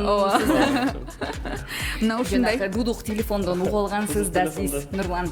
Негизи эле уйдун отурганын көргөн эмессиз эч жерден, туурабы? Айылдан эле өскөн баласы да.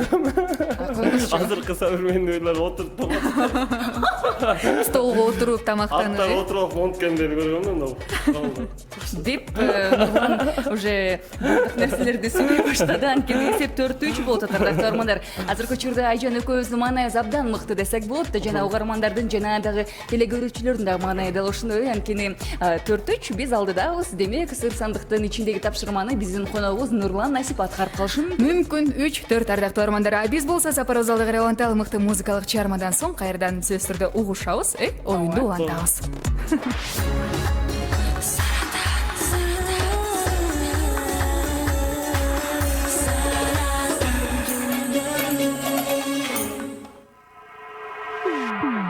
Жайдын күнү, жайдын убагы, ойлор бийик, жүрөк жылыган кезде, тулук сонун терең сырлары, көл көркөмүн төгүп турган мезгил.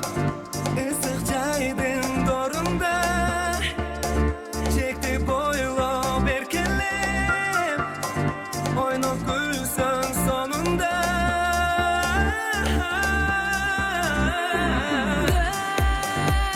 Керемет, күгө келип демелер.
Саратан түндөрү 2016.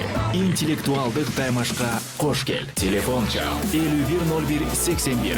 СМС узат 6100 сандарына. Саратан түндөрү.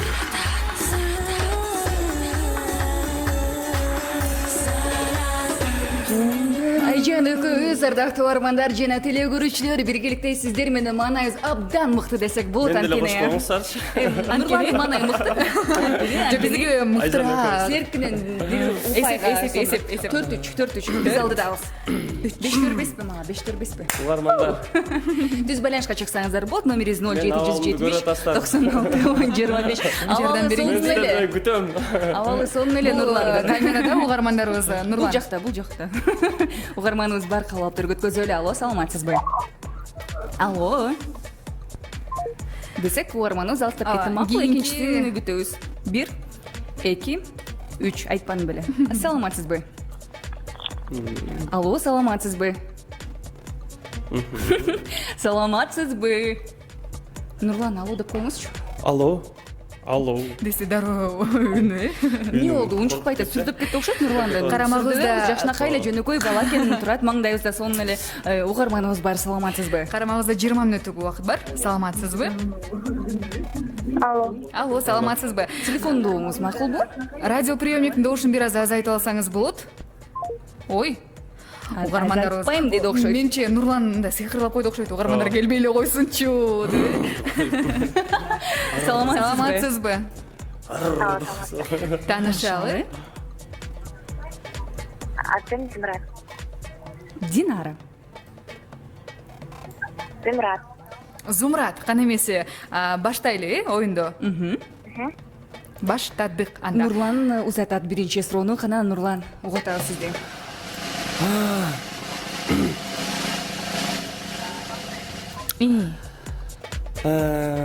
Биринчи суроо. Сизге мындай суроо берейин анда. Көчөдө эки агасы, эки баласы жана атасы небереси менен сейилдеп жүрөт. Көчөдө канча адам жүрөт өзү? Убакыт кетти. Баштайланып салдыбы? Дагы бир жолу айтып койсоңуз болот. Көчөдө эки агасы, эки баласы жана атасы небереси менен сейилдеп жүрөт. Көчөдө канча адам жүрөт? 3 дейт. Туурабы? Ой, азаматсыз. Азаматсыз. Зумрат, эми суроону сиз узатасыз. Зумрат, эми суроо сизден болсун. Кана эмесе.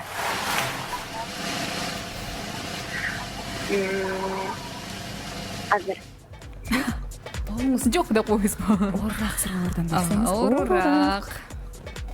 Кунажындын синонимы. Кандай? Дагы бир жолу. Зумрат. Кайталап койсоңуз болот. Кайталап койсоңуз. Алло. Сурооңузду кайталап койсоңуз. Зумрат. Кунажындын синонимы. Кунажындын синоними дейт. Убакыт кетти. Жалаң эле Торпок уйгун ажын болуп атасыз го? Зумрат? Торпок. Алло. Сиз угармандардан сурап атасызбы? Камерага. Торпок дейт. Туурабы жооп? Жок, жок. Ойлонобуз, ойлонобуз. Убактыңыз бар дагы. Кунажын. Торпок болот. Кунажын болот. Кандай дейт? Кандай азыр. Торпок же уй дейт. Жок, жок. Тескери болуп кеткен да. Жок. Негизи кунажын өзүн сүзбөсө деген дагы макал бар. Мына ошого сиз уй деп атат окшойсуз. Кана эмесе убактыңыз соңуна келип жетти. Нурлан барбы? Нурлан жанагы шок абалында олтурат азыр көчөдө. Мага жакты. Кана эмесе. Деги эле кунажын эмес да, уйдун деле синоним деп. Уйдун деле синоними, торпоктун деле синоними. Багыт берди. Уйдун. Уйдун эле экен, торпок дейбизби? Анда эме экен да, бука, Ошондой окулабы? Букабы? Жок, жок. Жок. Анда бул колчалар сизге. Синоним дейм, ал букка карамага болбойт. Атыңызды дагы бир жолу кайталап койсоңуз? Зумрат, 28 макул. Зумрат, кана эмесе сиз туура жоопту айтыңыз. Уйдун синоними башкача айтканда инек. Ким? Инек. Инек дейт. Имек? Инек. Инек? Инек. Ийнек. Билип жүрөт экенбиз эми. Билип жүрөт экенбиз. Мен да билген Ал эмне ал? эмесмин. Мен да билем. Ийнек деген бул кунаа жындын синоним экен. Бул кылчаларды дагы бир жолу сизге арнайбыз. Өзүңүз жазган эмессизби? Зумрат, азаматсыз дейли сизге бул колчалар жана белектер дагы берүүгө даярбыз. Эсеп азыркы учурда Нуржамал. Мына ушундай добуштар менен айтыш керек болчу. Кандай сезим, мыкты сезим. Эми Нурлан. Мана түшкөн жокпу? Манай сонун бердиң. Дароо кийинки угарманыбызды кабыл алалы. Саламатсызбы? Алло. Алло. Алло. Десек эмнеге угарманыбыз жок, кетип калды Нурлан. Кетип калды. Сиздин азыр оюңуздун баардыгы сыр сандыкта болсо керек. Саламатсызбы? Саламатсыз. Тааныша алатыңыз? Тилек атым. Тилек, маанай кандай? Маанай жакшы. Даярсызбы оюнга? Да. Анда эң алгачкы Нурландан жаңырсын суроо. Мен даяр эмес болчумун азыр. Так, мен сизге мындай эле өзүм билген суроолоруман берейинчи. Быйыл Кыргызстаныбыздын эгемендүүлүк жылына канча жыл болот? убакыт кетти. Иә. Кыргызстандын эгемендүүлүгүнө быйыл канча жыл болот? Болот. Кыргызстан быйыл канча жашка чыгат, башкача айтканда? Өзүбүзчө мамлекет болгонубузга канча жыл болду? Тилек, окей, Google. Google жардамга. Жок, антеке жок да. Кантсеге унутуп алсың? Антекей бар. Эң башкысы жыйынтыкта Нурлан. Анда мен деле ошентип албайбы анда? Жок, биз азыр байланышка чыгабыз өзүбүз. Ал Google'га кирип кетти уже.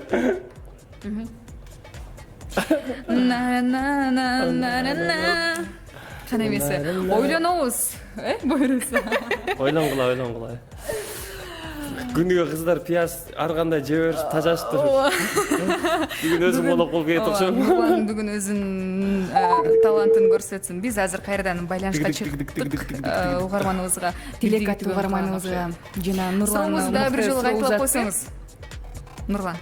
Сурооңузду дагы бир жолу кайталап. Быйыл Кыргызстаныбыздын эгемендүүлүк жыл болгонуна канча жыл болот? Өзүбүзчө мамлекет болгонубузга канча жыл болот? Башка угарманыбызды кабыл алат экенсиң? Ооба. Бул алар эми сразу таап алат. Башка суроо берейин аларга. Макул, ошентсек дагы болот. Кийинки угармандарыбызга дагы айтып өтчү нерсе, ардактуу угармандар, бирликтериңиздерди толуктап, андан кийин байланышка чыксаңыздар, мындай нерселер болбойт. Саламатсызбы? Алло. Таанышалы. Атыңыз ким? Нургүл. Нургүл, угуп атабыз сизди. Нурландын суроосун жакшылап тыңдаңыз. Мындай экен да. Бир тамак эле канча көп туз салбасын даамы өзгөрүлбөйт экен да. Бир эле тамак. Мына суроону дагы бир жолу кайталап коелу. Бир тамак бар экен. Ал нерсеге канчалык көп туз салба, бир пакетпи, эки пакетпи, баары бир даамы өзгөрбөйт. Ал кайсыл тамак? Убакыт кетти. Кайра кайтасызбы? Бир тамакка канча туз салбайсың, көп туз салбасын даамы өзгөрбөйт экен. Баары бир туз керек болот, Бул өзгөрбөйт. Кийинки угарманыбызды кабыл алып көрөлүчү. 3 жолу кайталасак дагы эч бир алло дейт. Ооба, кайра эле алло деп калды. Бул суроо кече жакында жаңырган, бирок ал башкача айтылды эле. айтылган. Саламатсызбы? Саламатчы. Бул суроону кайрадан эле ошону берели. Даяр болсоңуз, таанышалы, атыңыз ким болот алгач? Айтеңир. Сизге мындай суроо. Бир тамакка канча көп туз салбасын даамы өзгөрүлбөйт. Убакыт кетти. Бул кайсыл тамак? Ал тамакка 1 кашык, 10 кашык, 30 кашык салбаңыз, баары бир ал тамактын даамы өзгөрбөйт. Ал нерсени биз ар дайым эле жейбиз. Мен бүгүн гана жедим ал тамакты. Жагабы. Мен жоон билбейм, мисалы үчүн. Билсем жардам бермекмин. Ошол үчүн Айжан келиңиз жардам бериңиз угармандарга. Эч эле билбей калсаңар экен. Убакыт аягына келип жетти. Ардактуу Айтунук, Айтеңир, кана эмесе барбы жооңуз? Саратан түндөр. Акыркы жооңуз сизден болсун. Айтеңир 3-кө чейин санайбыз. 1 болбой калды окшойт да? 2 Көзүм жетпей калды Үч. сизге. бул суроону кийинки угарманга бербейлиби? Бул колчалар сизге, Нурлан, бирок. Эптеле мен уткузуш керек. Жок, бул колчалар сизге да. Баары бир 4 Сизди колдоп атпайбызбы? Ооба, 4-5 эсебинде биз улантуудабыз же мыкты музыкалык чыгарма кезек берип андан соң баштайлыбы? Кандай дейсиңер? Ошентеличи. Мыкты музыкалык чыгарма андан соң кайрадан угушабыз.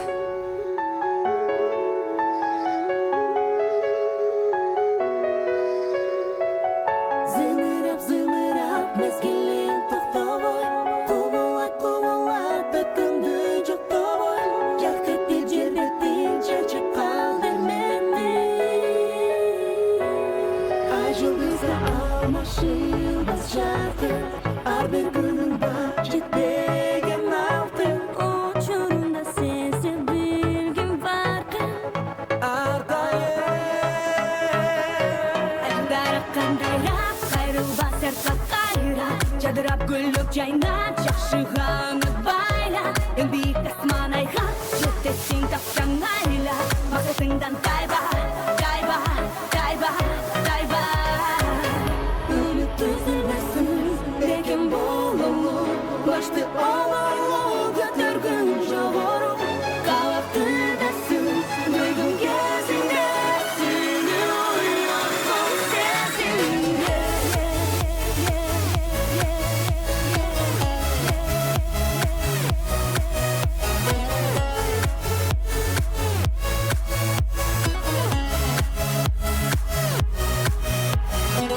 Кинода көркөм тасман, күнүгө дүйнө башка, эстише ойду таштап, жайча жаша башка.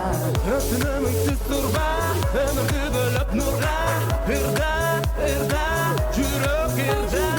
Алмашылбас жаркын, ар бир күнүң бар жетпеген алтын. Учурунда сезе билген баркын, ардайым. Үмүт үзүлбөсүн деген бололу, башты ололу, көтөргүн жогору, калаптырдасың бүгүн кезиңде, сени оянсам сезимге.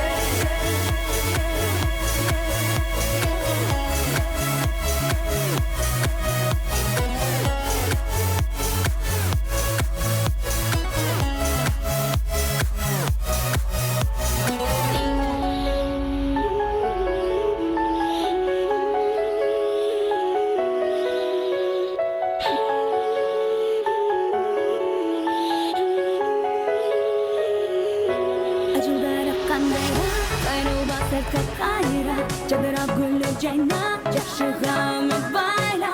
Эң бийик асман айга жетесиң тапсаң айла, максатыңдан тайба, тайба, тайба, тайба.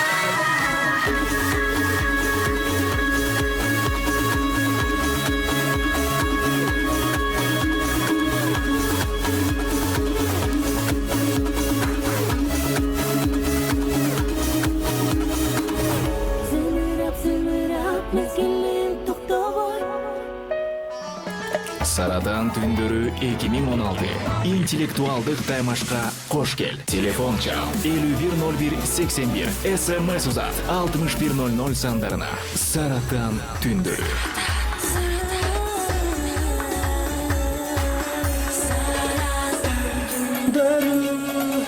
Ардактуу армандар, эгерде бизди радио эмес, теле аркылуу көрүп жаткан болсоңуздар, жок, теле аркылуу эмес, радио аркылуу көрүп жаткан болсоңуздар, анда бул жактагы картинаны бир аз сүрөттөп өтпөйлү. Нурлан абдан коркуп атат, ошондуктан телефонун алдыдагы эң оор суроолорду издейинчи деп эле интернетке кирип кетти. Андай болбойт.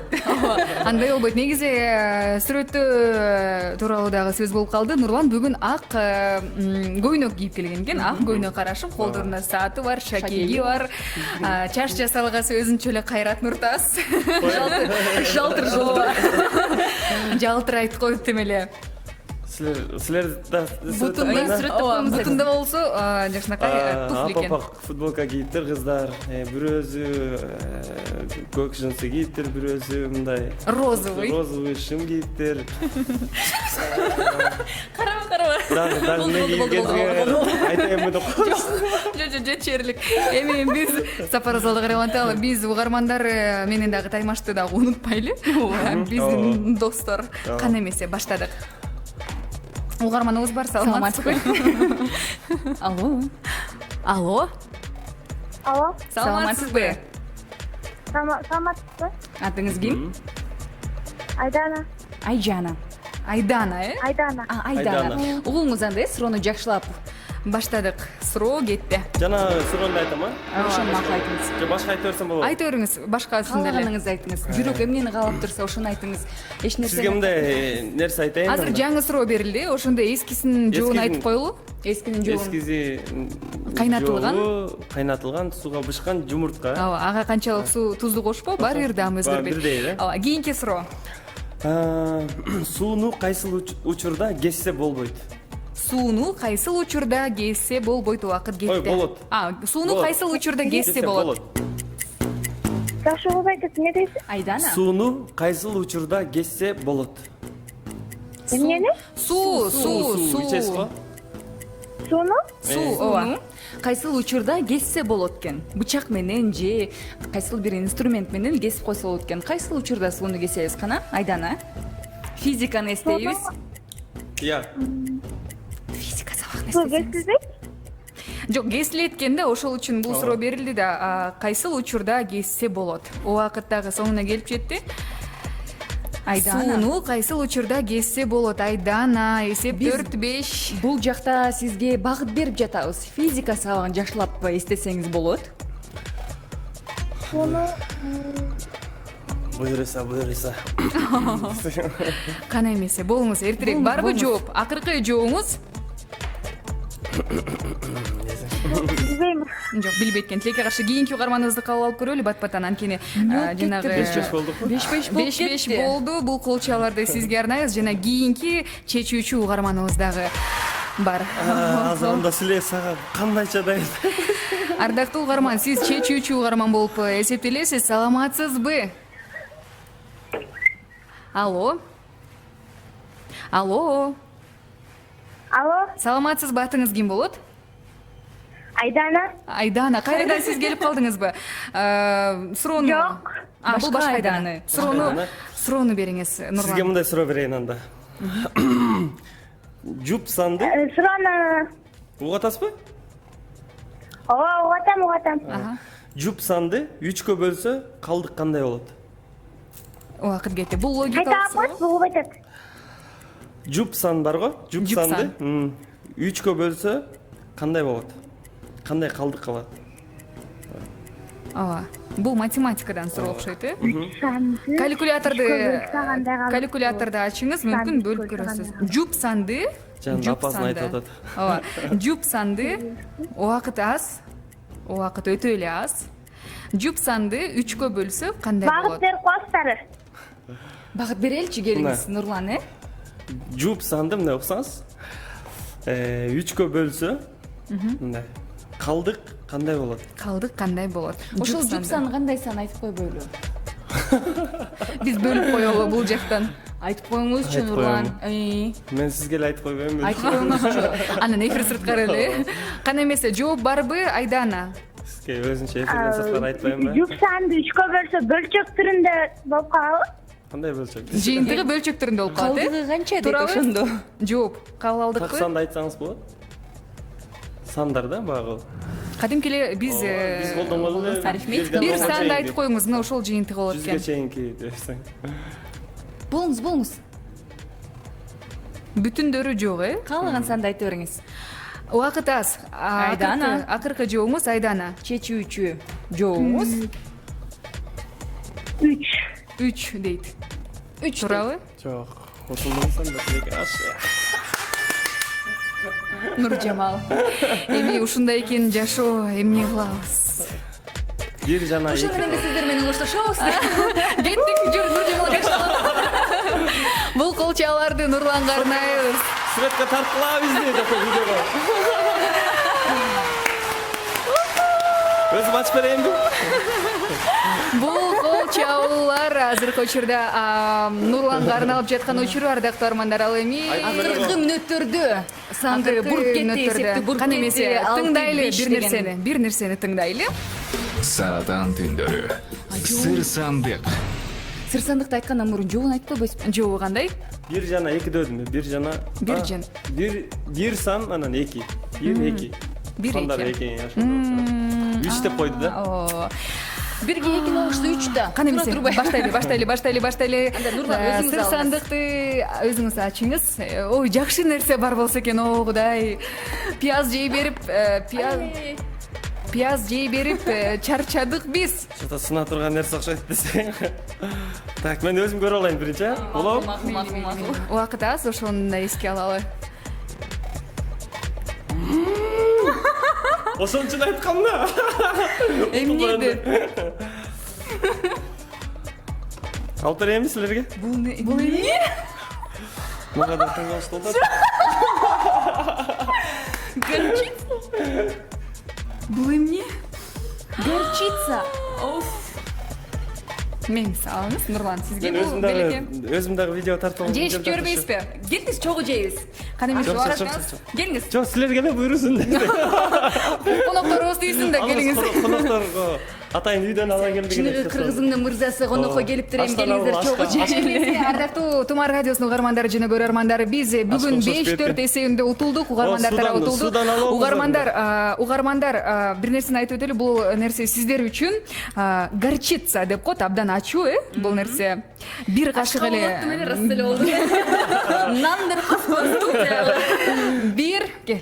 Каштырып койбойлу, каштырып. Нуржамал, кестеш, кана эмесе Нурлан Насиптин тарыхындагы эң бактылуу күндөрдүн бири. Айжан менен Нуржамалга горчица жедирген нерсе, кана эмесе алып жүргүлө. Бирден кашык эле, а? Бирден кашыкпы? Бирден эле кашык. Экиден алсаңыз. 1, 2, 3. Аягына чейин. Жок. Дароо эле. 1, 2. 1, 2, 3. Чагып калганда караганда. Судан алыңыз, судан. Кофеден истеңиз болот. Ага, мен сүйлөп турайын достор. Вау, мен жутуп салдым. Жакшы окшойт. Айжан. Жардам. Судан иче, судан. Ачка болгондо айда жок экен да, кааласаңыз ошо горчицаны жесеңиз. Ардактуу армандар, бул өзүнчө бир башкача даам экен. Биз сапарыбызды алда карай уланталы. Сиздер менен болгон Нурлан Насип жана албетте Нуржамал, Айжан атым. Буюрса горчицадан кийин абдан башкача үндөр дагы чыгып калды окшойт бизде. Ардактуу Нурлан, сизге чоң рахмат айтабыз. Албетте бул кол чабуулар менен сиздерди узатып алабыз. Менче жеңүүчү аталам деп өзүңүзгө ишенип эле келген болушуңуз болуш керек. Жанагы горчицанын даамы дагы эле кетпей турат, ардактуу армандар. Рас болот десең. Жакшарыңыз, биз сиздер менен коштошобуз, ардактуу армандар.